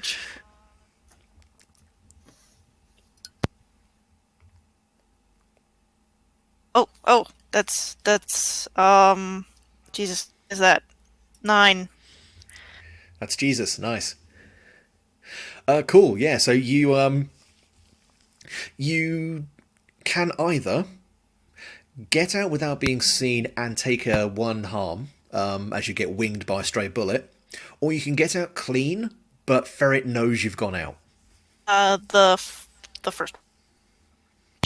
Okay, fair enough. So yeah, you kind of skitter. No one actually knows you're there, but someone like lets off a hand cannon in the wrong direction, and you catch a bullet through like the palm of your hand. It doesn't like cause any lasting damage, but it fucks you up a little bit. But you still manage to get outside. Crab people. Taste like crab, walk like people.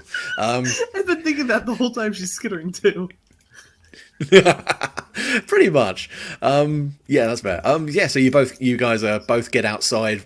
There's a lot of shit going on inside, and you can see there seem to be a bunch of cars coming from the trailer park, and a couple of people running out of the gas station as well. No one seems to be in biker leathers apart from the couple of guys who ran out of here.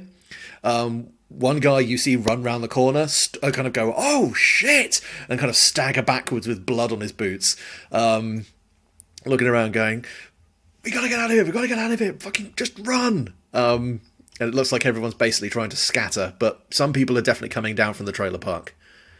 I would like to take Diane, kind of, if I can, get Koto's attention, and just run us all back to the car, and just throw Diane through the back window. just Hail Mary pass her from where you are into the car. Just whing. Just throw her in through the back window and hop in. Nice. Excellent. Cool. Yeah, in which case, and Kato, I'm assuming... Hello? Kato, Yes. You're going to be doing the same? Just kind of, you see Sweet running off to the car, posts the still quite dazed undead creature into the back window. It's like, right, we're getting the fuck out of here. I do that. I consider saving the competent person as some... Saving the competent person? I said I consider saving the competent person as some sort of success. Oh no, fair enough. That's totally legit. Cool. I'll say with kind of what you did and like no one actively coming after you, you can get in the car pretty much okay, and you kind of throw. God damn it, I'm terrible with fucking names. Fucking Google document. Yeah, you throw Diane into the back, and she kind of lands, clutching her shoulder, and she kind of looks around, kind of coming back to herself, and goes, "Oh, thank you." And she kind of looks out the back window, and you can see there's more smashing and crashing coming from the back of the biker bar, as the Beach Boys just gets louder and louder as it starts slowly ramming its way through the building. You just like hear it as it just goes further and further. And she goes, "Oh shit, those guys are mad. Okay, we really need to oh man, those guys are going to kill me. We need to get out of here. I know where the stash is. We can still get it. Like, if these guys are going to be busy, we could probably hit it and they wouldn't even know until we were already gone." Give me directions. She kind of points over past where the guys are coming from the trailer park and kind of points in that direction and goes, there. There's a flatbed, big covered one in there. It's all in there. I just floor it to the trailer park.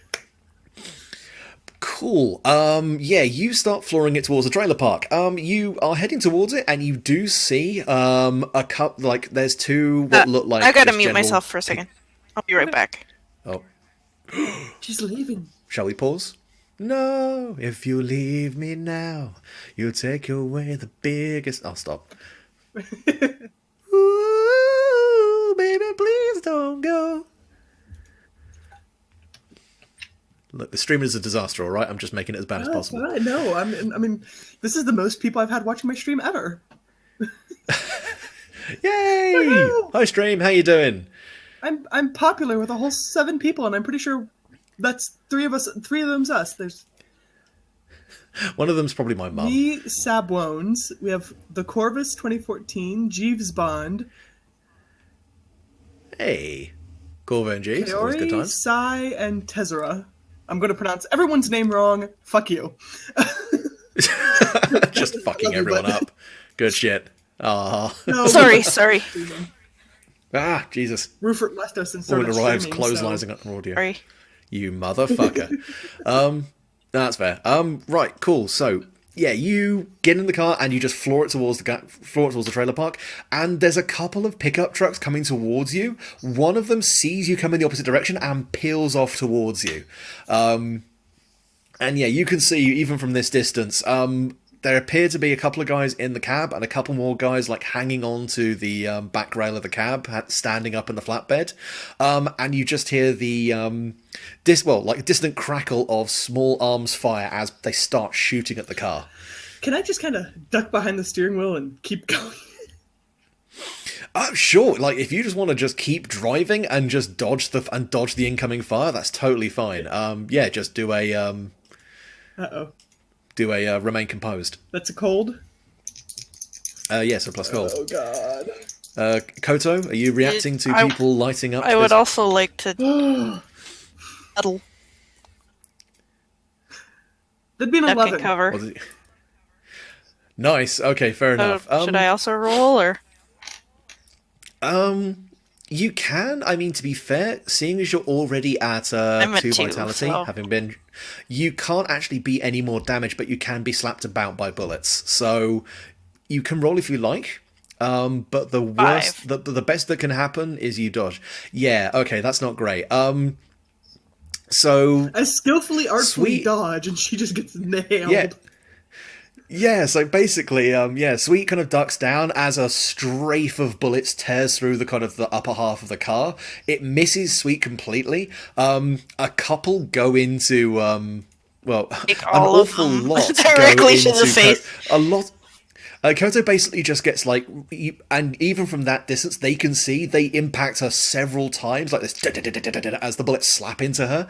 And Diane gets clipped a couple of times too, although she seems to be none the worse the wear for it. She's more focused on the horrible kind of weeping kind of wound on her shoulder. Human girl driving 2 undeads. Undeads unfazed. Human girl fighting This is for the life. worst. The worst Uber ever. I'm not getting paid for this. And yeah, whereas they would normally have just kept tearing towards the bar, the cart spins round, like pulls a handbrake turn, and starts coming back after you again, like realising it hasn't taken out the driver. Balls. However, you have got close enough to the trailer park to see that a little bit more clearly. The trailer park's pretty static, like most of the trailers are just like decent sized, like single or double bedders, up on blocks and with piped in electricity and everything like that. You can see a lot of those internet access points around here as well, but there's no longer any kind of aura around them, which is a little bit odd. But the one thing you do see is around the back, like almost parked specifically out of sight from the main road, there is a flatbed truck with a covered awning over the back of it, with a couple of rather jumpy looking guys in Templar's MC jackets.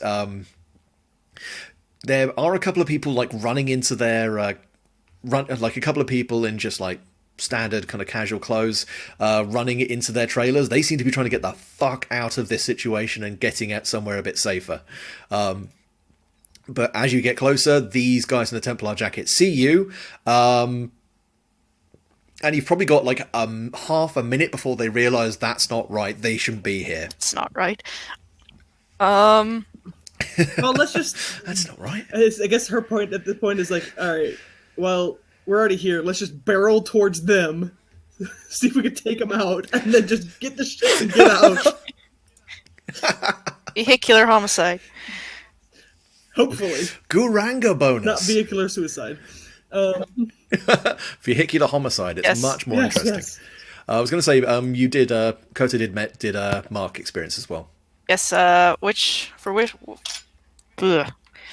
I have experience on Spirited and Eerie. No, I need cold. Shit. No, I was going to say, you don't mark it on there. You have a tag of, you have a little 5 underneath advancements. Oh. You've got 5 little dots. Okay. You fill one of each of those up. What's this highlight thing for? This is stuff that I think is a hangover from the old system that I haven't sussed out and doesn't really make a lot of sense in this context. So apologies, this is still quite rough. I am shitter. Hear me roar. Have I taken any mood? You have taken harm a couple of times. In fact, do you want to roll me?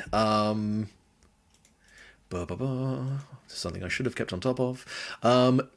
Yeah, because you would be going into... Because I have... Yeah, you'd be going to melancholy. Yeah, I have melancholy. Could you roll... I'm on -1. That's fair enough. So if you want to roll melancholy, yeah. So roll plus cold. And we'll say we'll do it twice because you have taken a couple of slaps. That's 7 and 5. Ooh dear. Okay, yes. Yeah, so you are now. Yeah. So you go into -2. Everything is out to get you. Everybody hates you. Everyone wants you to fail, and they're gonna laugh while you do it. You reduce your spirited and wrath by rolls by -1, so you'll have that taken off any modifiers you've already got. But your eerie and sly rolls will go up by 1. Hang on. Spoopy bitches. Spirited and wrath. And you deal less. Yeah. Wrath is also -1.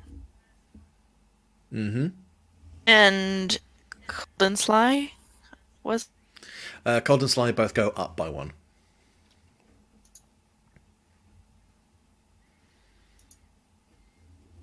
Could have chose this. All right. Cool.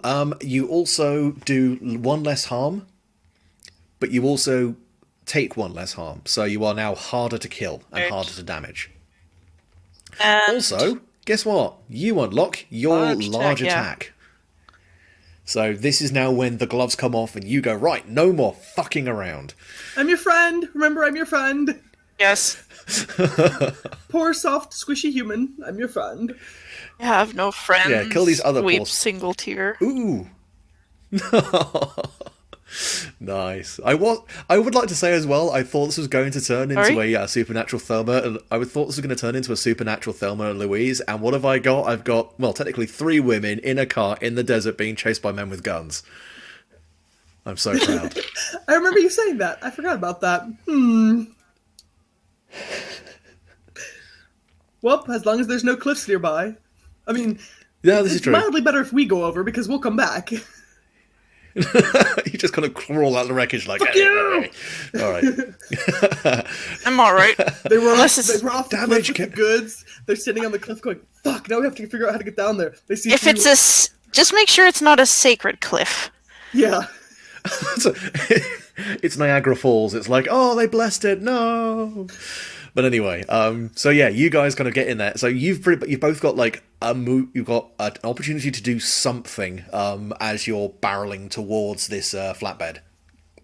You've got guys in the back shooting at you, and you've got guys in the front who are going, should we shoot those guys? I think we should shoot those guys. If I can do it as safely as possible, I'd pretty much like to ram the truck enough to dislodge as many as possible.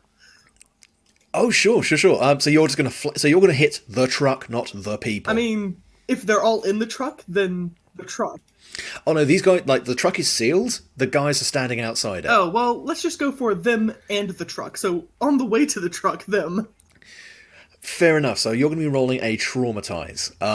Koto, what are you going to be doing? You've still got these guys in the back trying to fuck your day up. They're in the back. I've stopped being I guess stupid. I sort of bite the fuck out of them, I guess.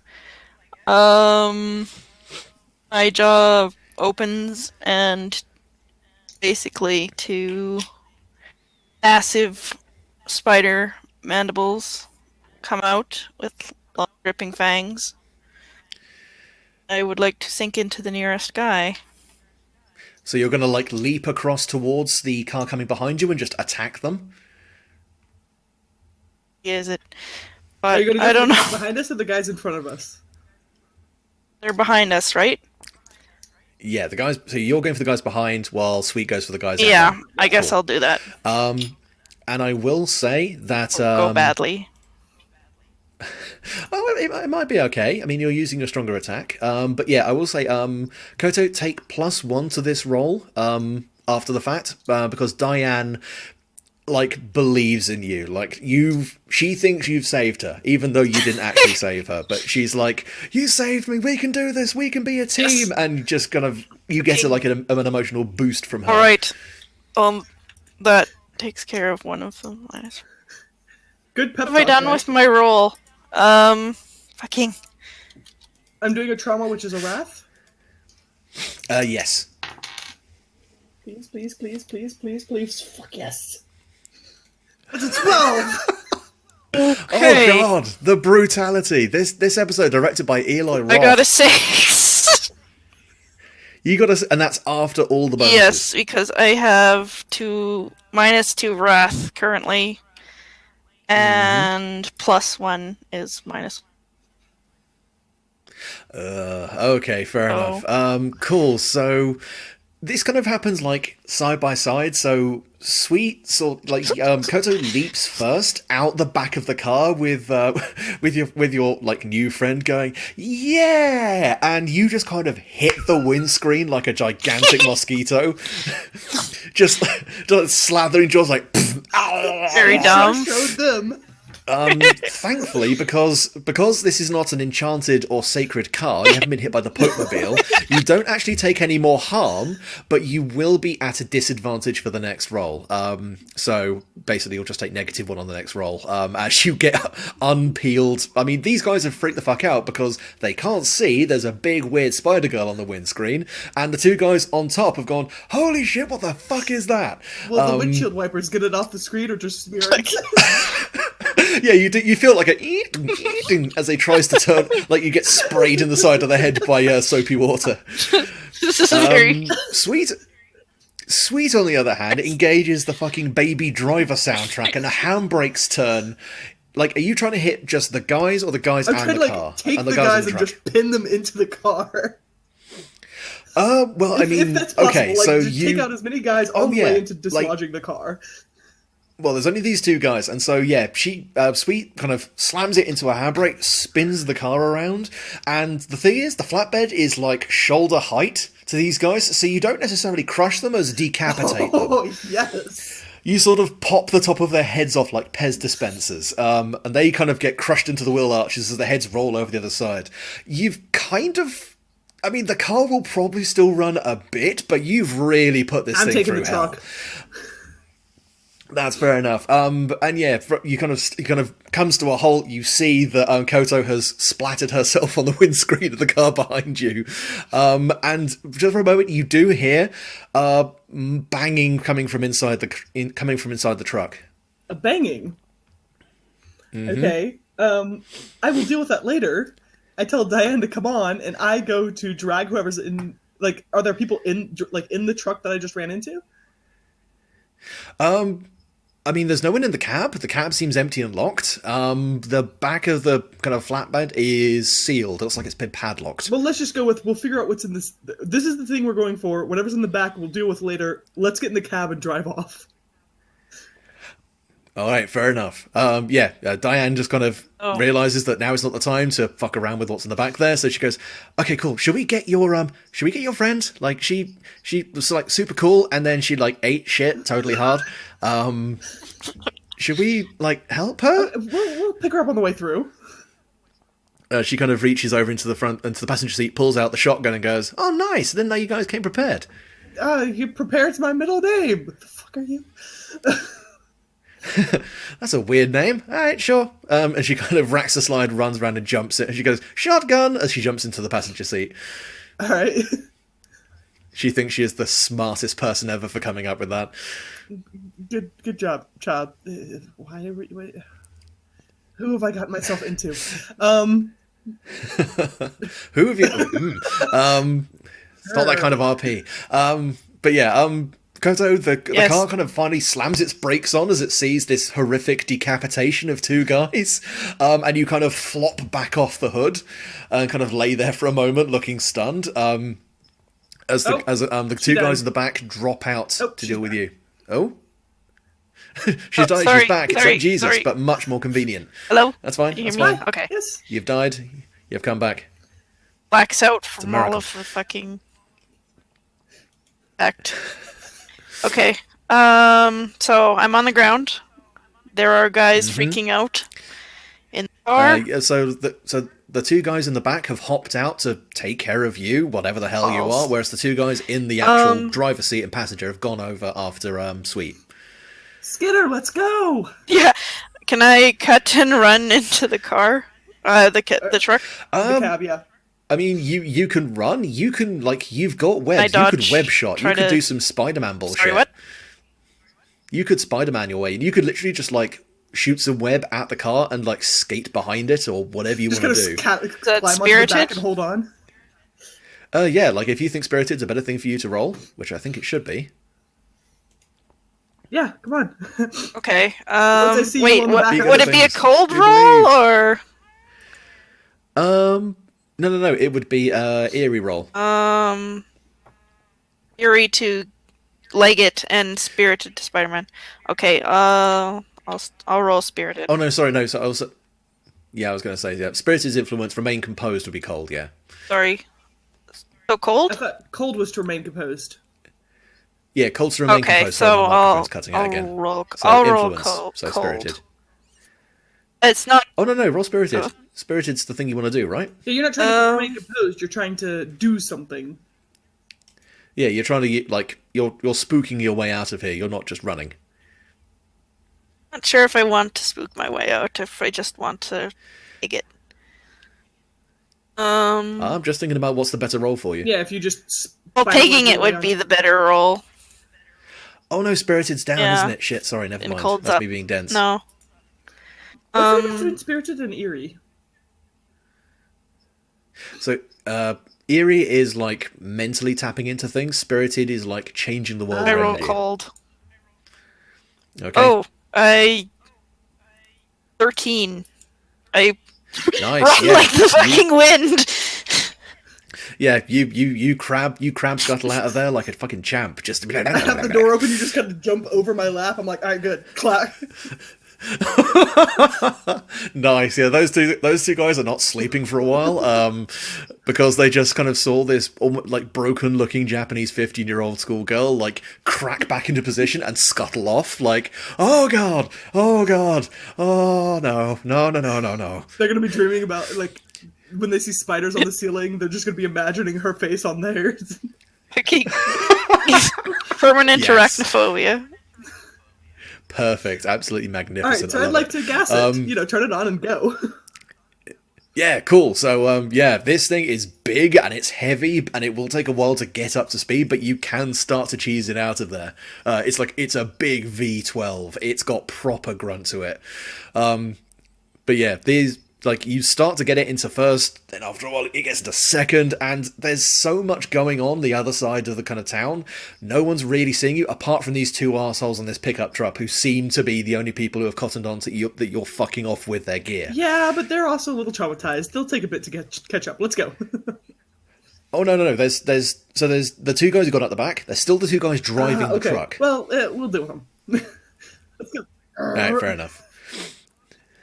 That's fair enough. So you're just prioritizing getting as far At away this as point, possible. You can deal with these guys later. GTFO. That's totally cool. Yeah, you can pretty much just gas it for the moment. You do hear more banging and what sounds like shouting in the back of the truck. Lots of voices by the sound of it. Is there one of those little peepholes like you could scoot open and just kind of see what's back there? There's like a reinforced metal grill that looks like it can be unlatched from this side. It looks like you could possibly open that up. Yeah, at some point I guess you'll say one of them like, can you see what the fuck's going on back there? While I'm trying to get out of here. Who are you saying that to? One of the women in the cab with me. I'll check.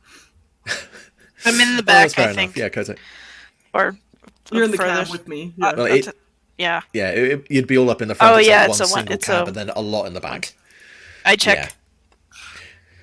Cool. Yeah, you pull the lock open, flip the flap down, and immediately there's this guy's face right up against the side of the grill. He looks kind of gaunt and kind of unshaven. And he's like, "Holy shit! What the fuck is going on? Please, you guys, let us out. I don't know what the fuck I did to you guys, but please, I don't want any part of this. Look, I'll just go home. Okay, it's fine. I didn't see anything." And behind him, you can hear shouting, not just in English, but sounds like Spanish and a couple of other languages. Japanese? And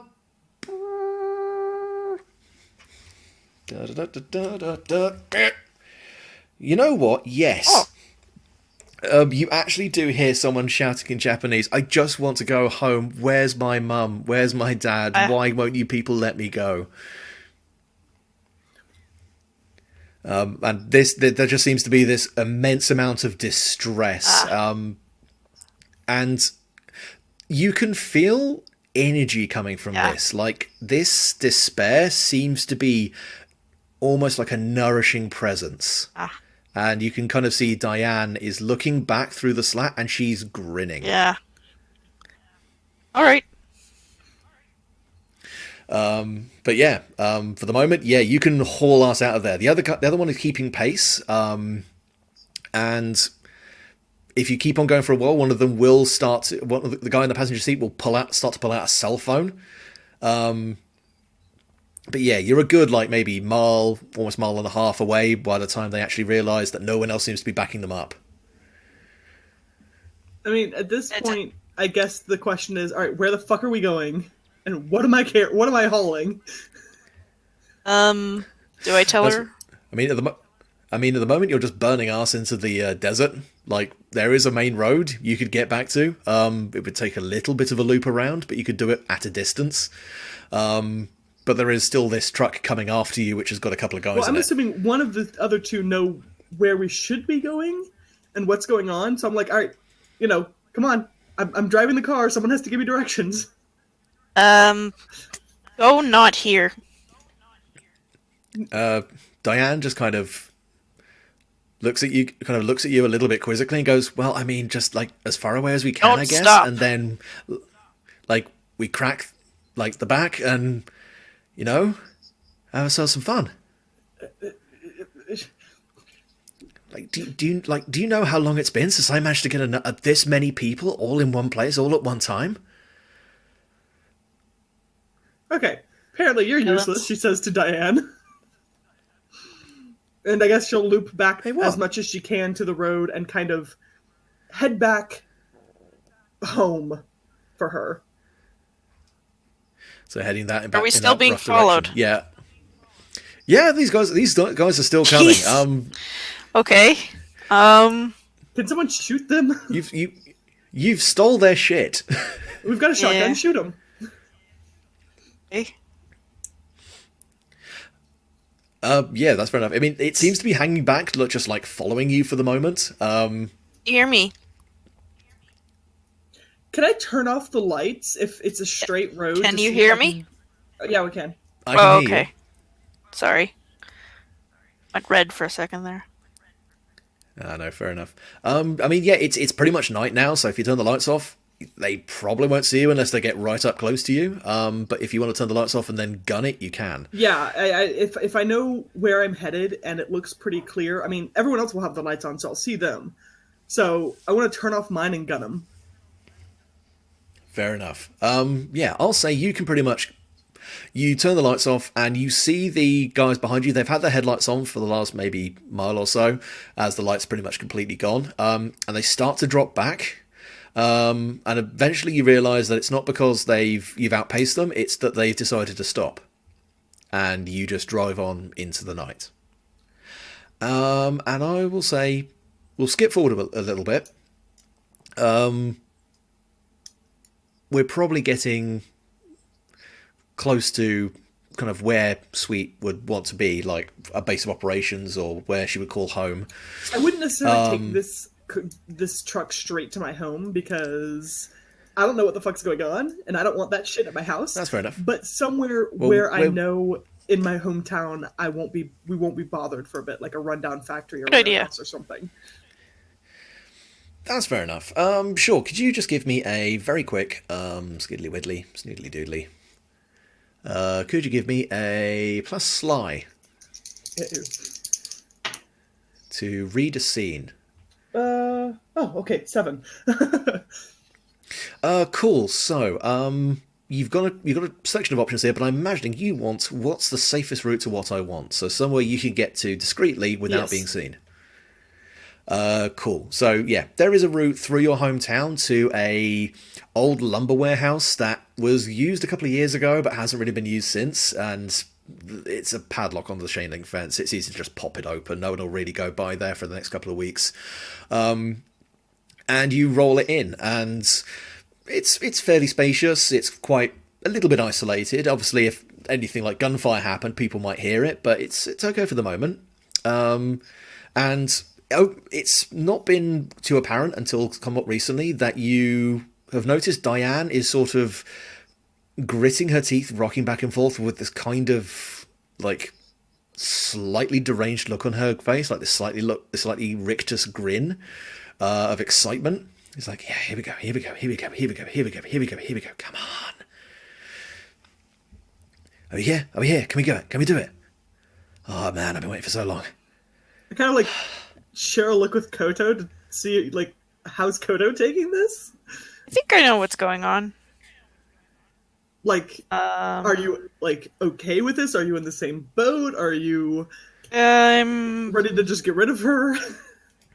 I'm very apathetic at this point because woe is me, but well,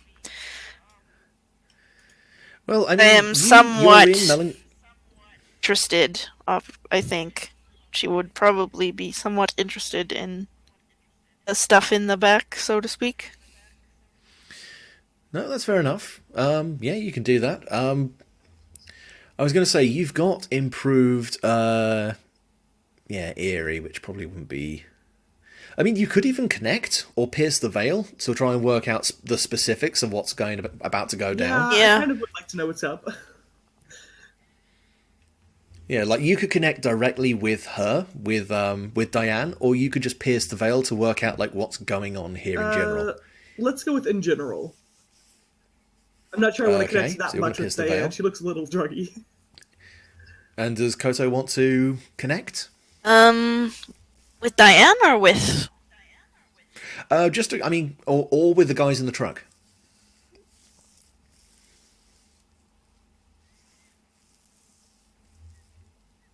I think I'm good.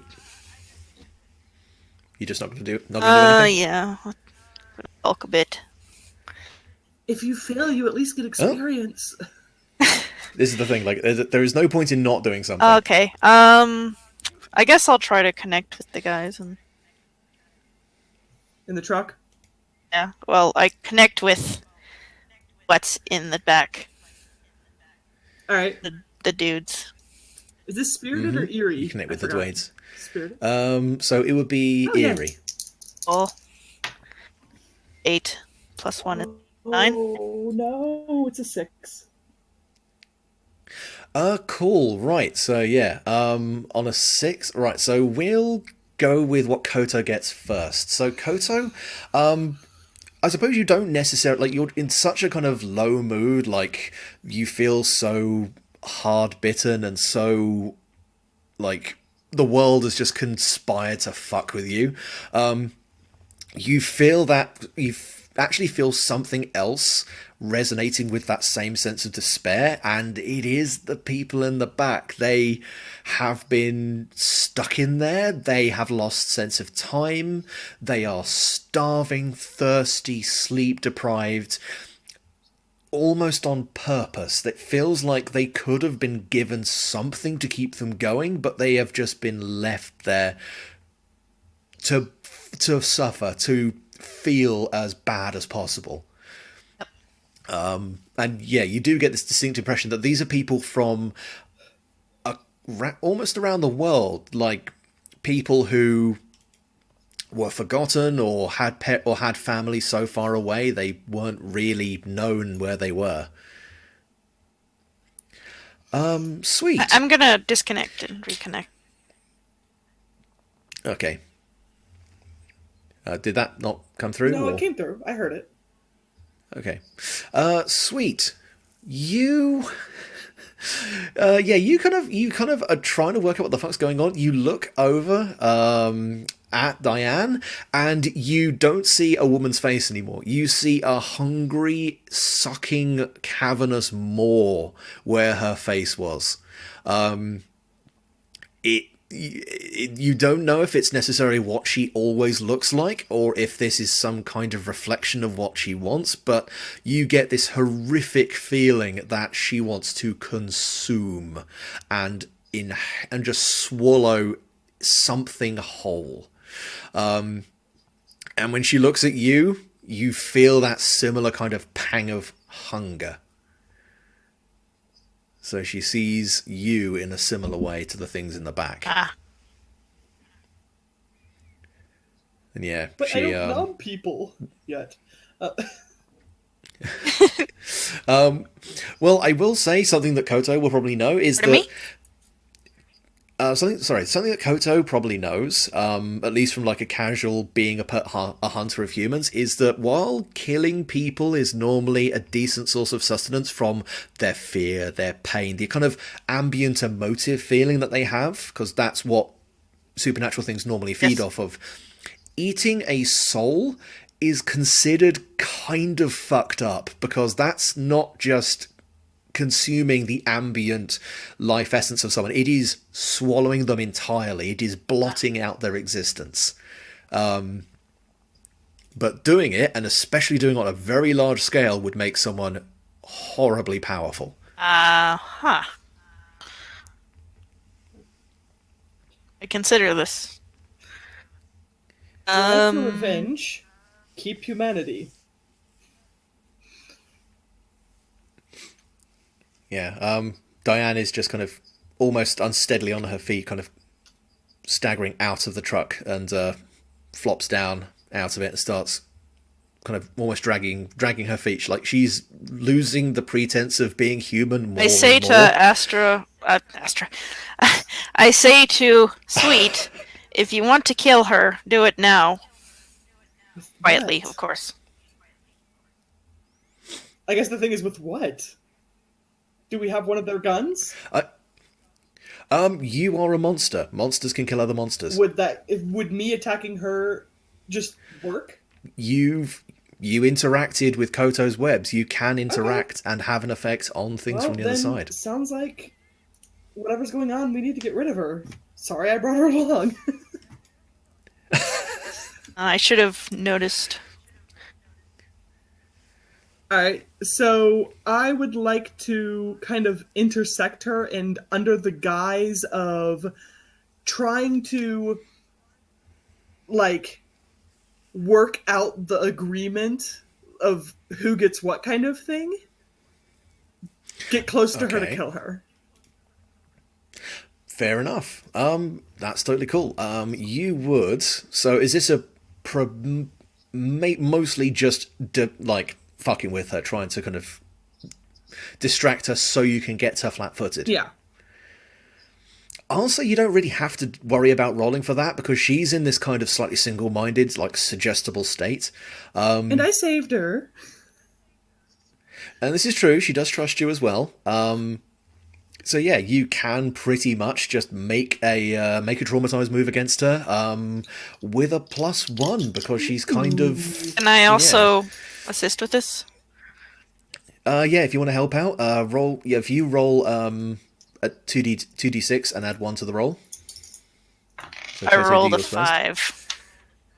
I mean a 4. Oh man, okay. You rolled a 4. Jesus Christ. So Most 1. So for 1, sweet, you take a -1 on this roll. Oh, for real? And Koto takes, and Koto also is left open to the consequences of this action. Oh wait, no, this is okay. I rolled a 7 plus my normal 2, which would be a 9. Okay, fair enough. So you get to pick one option from the traumatize. So you can do an additional harm, you can ensure you don't take an additional point of harm, get what you want, disrupt them, turn them around or drive them back, or impress, frighten, or transfix them. In addition to your regular harm. The question is, getting what I want is killing her. So getting what you want at this point, you can't just declare that someone's dead, especially monsters, because they take a bit of slapping. Yeah, that's what I'm saying. That's what I'm like, okay, because that's what my goal is. Don't have anything say, for example, you could stop her getting closer to the truck. Like, you could redirect her attention to you. I'm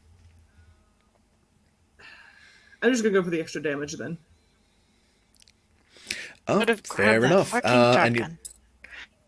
The shotgun. She had the shotgun. It's in the cab. Not that one. It's just a regular shotgun, though. Oh, the other one, yeah. The sawn-off one and back in the bar. That's fair enough. So you just kind of take your knife out and slash at her? Yeah, I'm gonna try and see if I can decapitate this bitch. That's fair enough. Well, I mean, you lash out with the knife.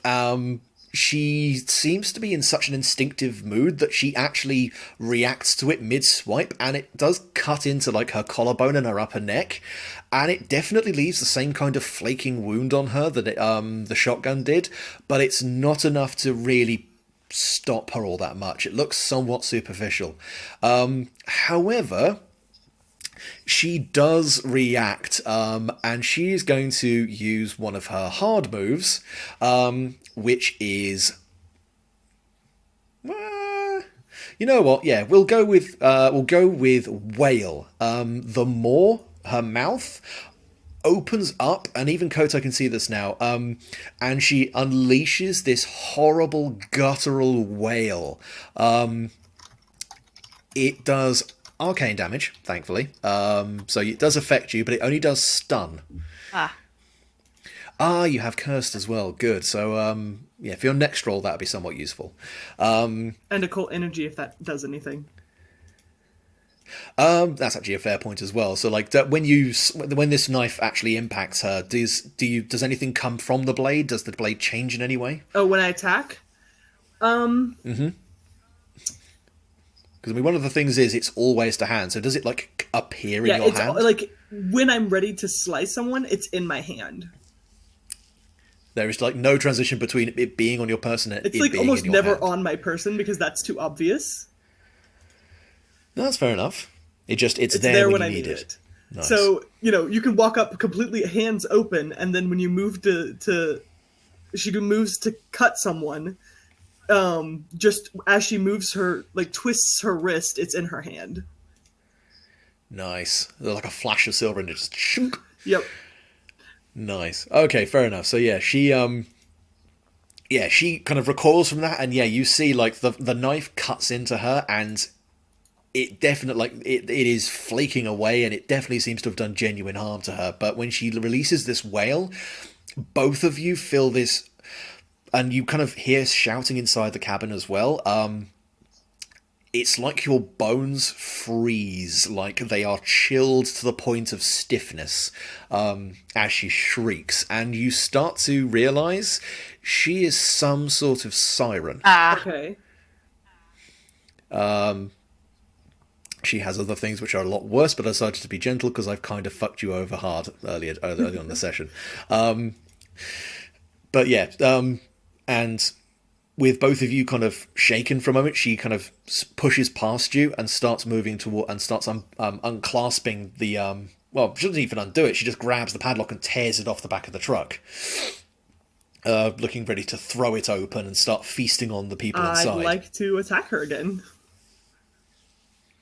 Oh, that's fair enough. Goto, do you want to do anything here? What question I do? To throw up ideas, you can assist with the attack. You can attack separately. You can try and keep the door shut to stop her getting in there. Or you could even get in the truck and run her over. Like, there are a bunch of things you can do. Attacking. Or you can tangle her up and let me just stab and stab and stab. I Yeah, could you can try assist. to. You can do another Could I assist. try to tangle her? Like I have, or would Sure. Like, you can use traumatize if you want to, or you can try and do a direct assist. I'll try to assist again. My wrath is shit. Fair enough. So yeah, 2d10 plus 1. 2d6. 2d6 plus 1. Sorry, brain is not Yes, braining. that is a 9. 9.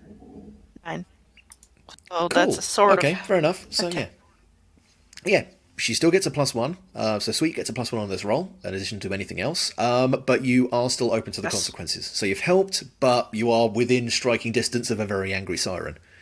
And just to remind you what my weapons have, it has the cursed. Mm-hmm. And my tools of the trade were the traps and snares. Mm-hmm. And the occult energy. However, these all Cool. end up working. Then, so I've got the 1 from her helping, the 2 from my normal wrath. Do I have another one from her? I mean, I guess she doesn't. Do I still get 1 from her single-mindedness, or do I get?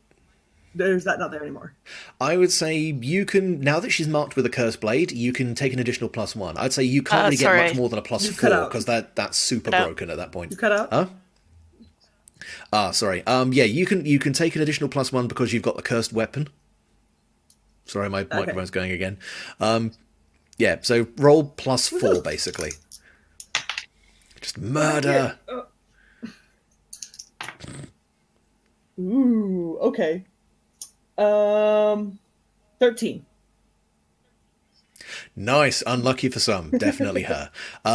So pick 2 choices from the traumatized. So you can do additional damage. You can avoid taking more damage. Open her up for an opportunity.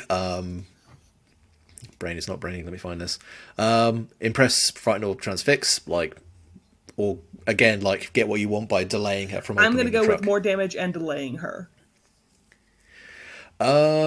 Cool. Were you going to do that just by barring her from doing it, or were you going to disrupt her or frighten or transfix her? Or were you just going to literally bar her way from getting in? Kind of more like, because I'm thinking of the very trapper in her, where she might try to, kind of jump and pin her down. Mm-hmm. So she's kind of stuck under her as she's just stabbing over and over with this knife. That's fair enough. You just fucking go to town, just shank. You're doing pretty well. Like, you're definitely punching holes in her, but something doesn't seem to stop her moving. But, like, you are tearing lumps out of her. She is mostly moving now on drive and desperation. And, yeah, she doesn't manage to kind of make any more kind of progress in opening the door, but she then turns round, and with a kind of loud roar, pushes her hands out and forces both of you flying backwards, dealing you a single point of physical damage.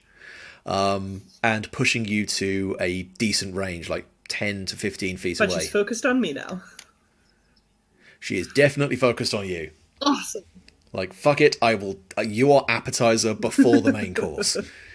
I go for the truck. But it's not my turn, but... That's.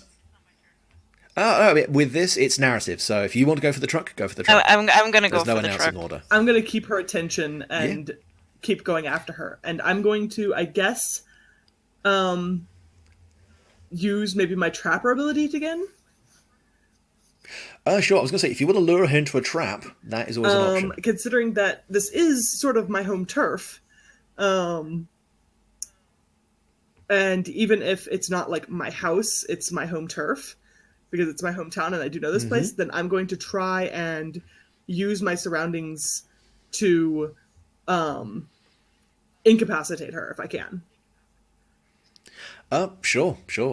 You would roll plus Eerie, Okay. and we would see how it Could I results from argue there. that I get a +1 because of my cursed? I'd say you get a +1 because she's still transfixed on you, so she's not really. I'll say you've got a +1 because she is focused on you, not on her surroundings. Okay. Motherfuck.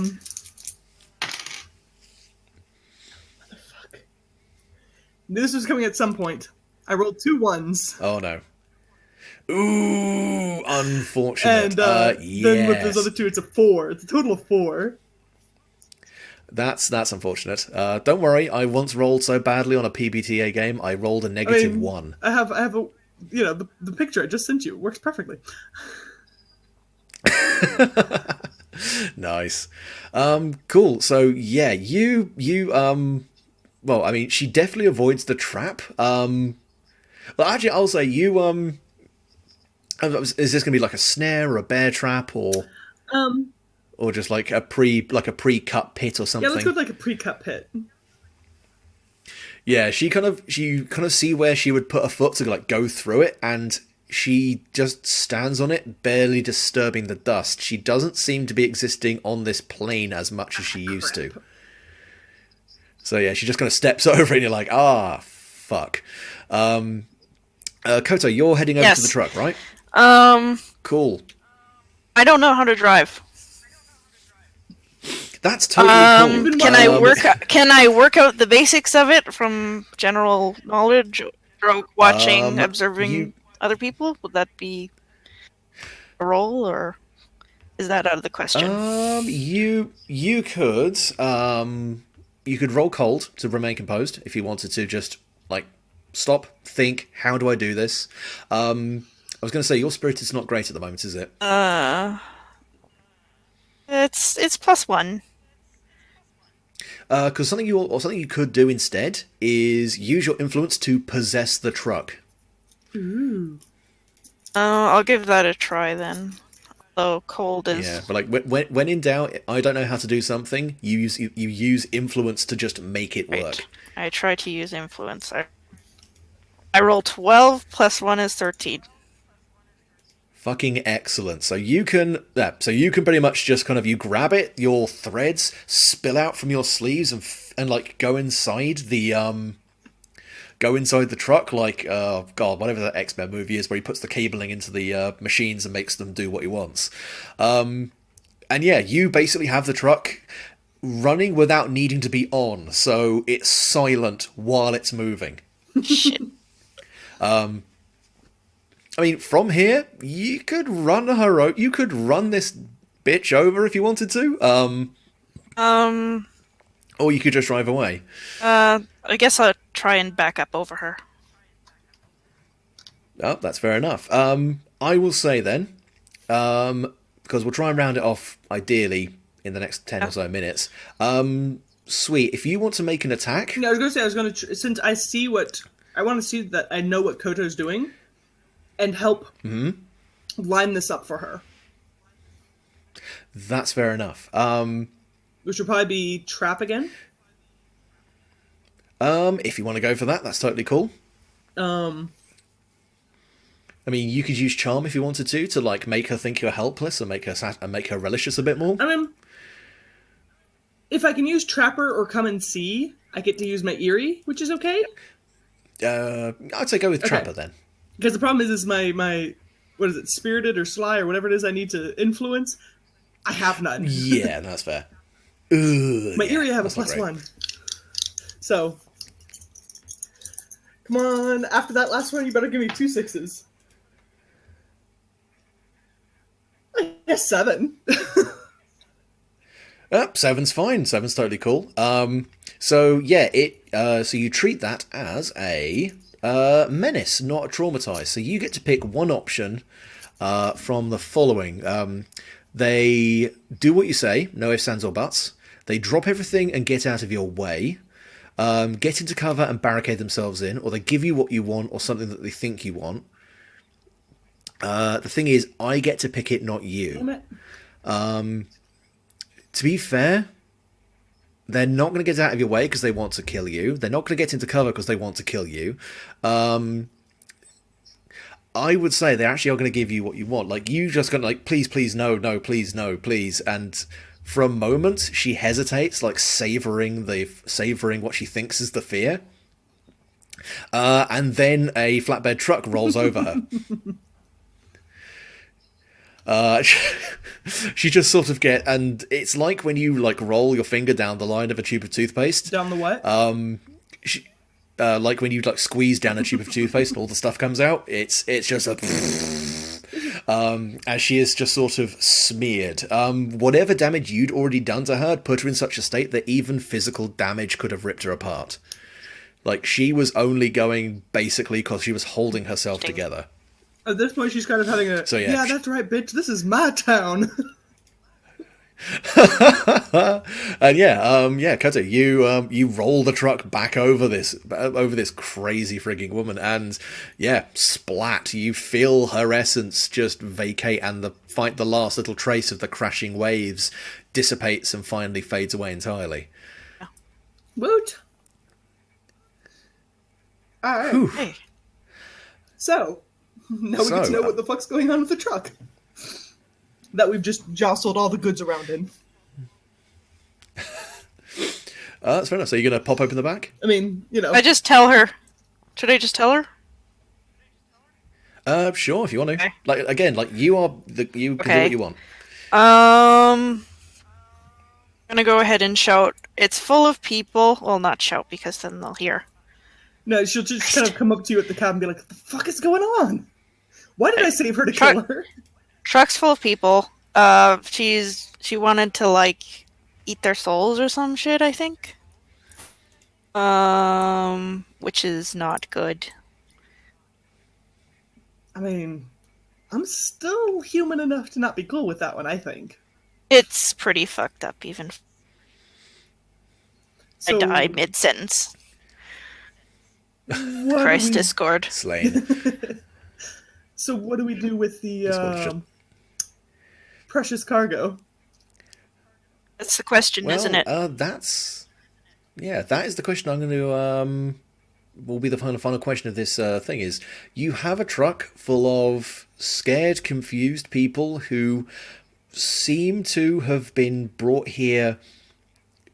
I mean, none of them necessarily know why they were brought there, but they were all abducted, or in some cases bought, which is an even worse connotation, and just locked in this truck and driven out to the middle of nowhere. I have an idea that I can get away with, maybe.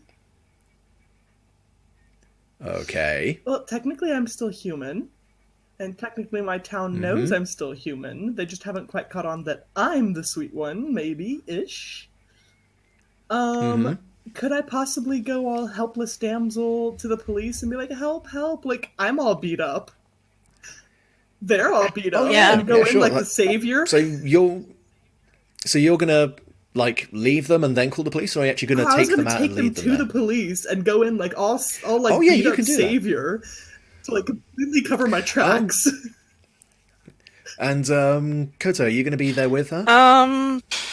Or you can hang out at my house and I'll meet you. Not back sure there. that's a good. Like, the I'm not guys- the sure it's a good guys- idea. I guess I could pretend. Well, the guys in there haven't seen you. Yeah, they haven't seen me. But they don't. They haven't seen you being. They weird, don't at know least. that I'm not one of them. Yeah. So, do they know that I'm not one of them, or do they not know that I'm not one of them? Do I have to? They don't know. Okay, well, I'll pretend to be one of them. Just be scared and confused, and I don't speak English. Yeah, cool. Yeah, one of the so yeah, I'll say we'll wrap it up there. We fast forward maybe a couple of days, and it's in the local paper, and eventually it gets leached out to one of the major news outlets that this car full of like abducted backpackers and a couple of people who look like they crossed the border, and some people who apparently were like being part of a human slavery ring, all got found in this truck in the back of a place in the middle of nowhere.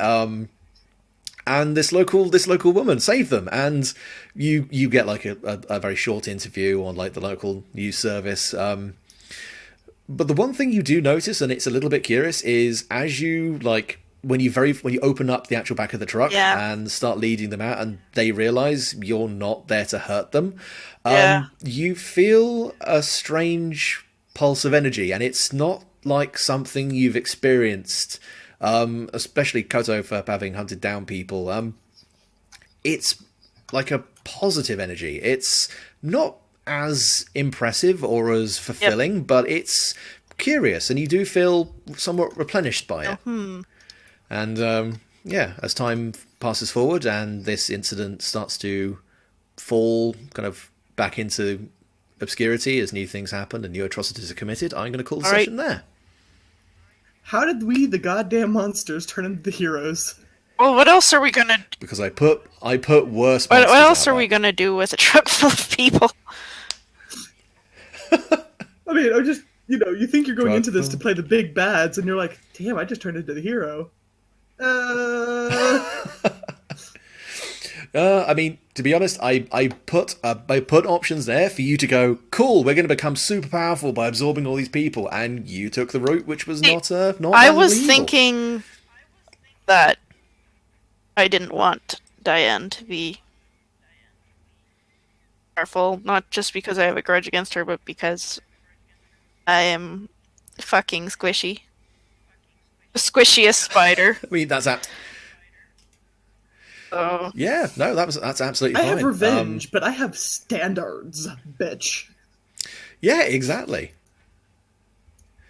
Nothing wrong with that. No, I mean, how was that for you I guys? I just realized it's getting quite late, and I need to Okay. eat like super bad because I'm fucking starving. But just like quick Cliff's notes. Were you guys happy with the way things were working out? I liked it. I don't It have was- any notes cool. of correction or... Yeah. I was going to say, like, I apologize for some of the stuff not making sense because I hadn't properly proofread it and everything like that. But in general, things were okay. I liked think it. next Thought time it would was be fun. easier if we grabbed a not so grumpy voice chat program. Yeah. Yes, Jesus Christ, TeamSpeak or something like that. I need to unshag and get properly I sussed haven't out. used TeamSpeak for fucking ever. Have a team speak. Despite that, I've never had a problem with it. But if no TeamSpeak, no But- TeamSpeak. I mean, Google Hangouts also works fine do as have well. that. I could get one. But anyway, I don't know. You just have to have Gmail for Google Hangouts. Do you guys not have a I have YouTube Gmail. account? Huh? I was going to say, because I think all you need is a I have Gmail Gmail. account. Yeah, Yeah, I think that's all you need, and then it just streams through YouTube. But anyway, sort of. You can but yeah, do a Hangouts and then just kind of run it through that's also true. the Hangouts video. And actually, if we did do this again, if we made our quote unquote Hangouts profile pic or whatever, our character pictures, then whenever we're talking, that pops up if I use that as the Of course, that's a much better idea. That would take a little bit of sussing out and getting all organized, so we'd have to meet a little bit early to do that. But if we want to do this Oh, no, again, of course. that is an option. If you want me to inflict this awful shit upon you a second time, then you blame yourself, fun. really. I'm glad you yeah. had fun. I'm This super went happy really with well. my brand new dice. I was like, oh, let's pull out these new die, and I'm like, So, those are all the good rolls do for the I next month. one last question. Should I change should I put my melancholy back to 1 or should I roll? It resets as it long as a resets. reasonable amount of time has passed. So yeah, and you can still choose to set it to +1 or -1 at the beginning. Mostly of I'm the wondering session. if I can erase these. Oh yeah. The modifiers only exist for as long as you're at that mood. if I had gotten. So the two questions is, first of all, will my vitality go back to 5? Yes, and with humans especially, like as long as you've had some time and space to heal or medical attention, you just heal. Undead things heal a lot I figured I'd faster. get medical attention with the whole I'm the hero. Yeah, And absolutely. I have 5 experience. Does that give me an advancement? Yeah, that would let you mark that all off, and then you can pick one from any of the options above the dotted line on your advancement sheet. So add one to a stat, or gain a new move, or you can even pull a move from a different playbook. Oh, I'd have to spend some time on that one. That's totally cool. All right. Hi. Right, well, thank you very much for Thanks attending for- stream, gentlemen and ladies, and thank you so much for playing. You have been fantastic players, and I appreciate you being I here. had fun. Hey. It was fun. Awesome. Thank you for GMing. Goodbye. Oh, And creating considering I'm still quite shit at creating this, a I appreciate thing. it. Sweetheart, you could have Thank spent you. dozens of years on GMing, and you could still be shit. Luckily, you're actually better than a couple of GMs I've had who've been doing this for like 20 plus years. Good lord. Because I was going to say, I've used maybe 5% of all the writing I did. I've used about 5% of all the prep work All I the did. prep. Yeah.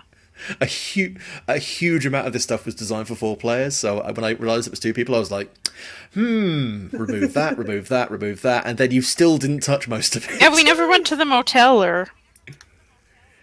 You didn't go to the motel. You didn't even find the reason why they were bringing all those people out into the desert, but that's totally cool. Like, that is a thing for another time, that'll maybe. be maybe what brings us into the next one. Still 2 out of 3 zombies out there, so... I say zombies. Monsters. Yeah, there's still a possessed VW camper van carving a path of destruction through Long Temple. As So soon that's as you what's gotta be mentioned dealt that with. the engine was running, I'm like, that thing's going through a wall. it's gonna We'll happen. get through there. Absolutely. Anyway, I really All need right. research, so Yeah. are you okay to I'm say alright. goodnight? Awesome. Yeah. Thank you very much, guys. Lovely. Probably gonna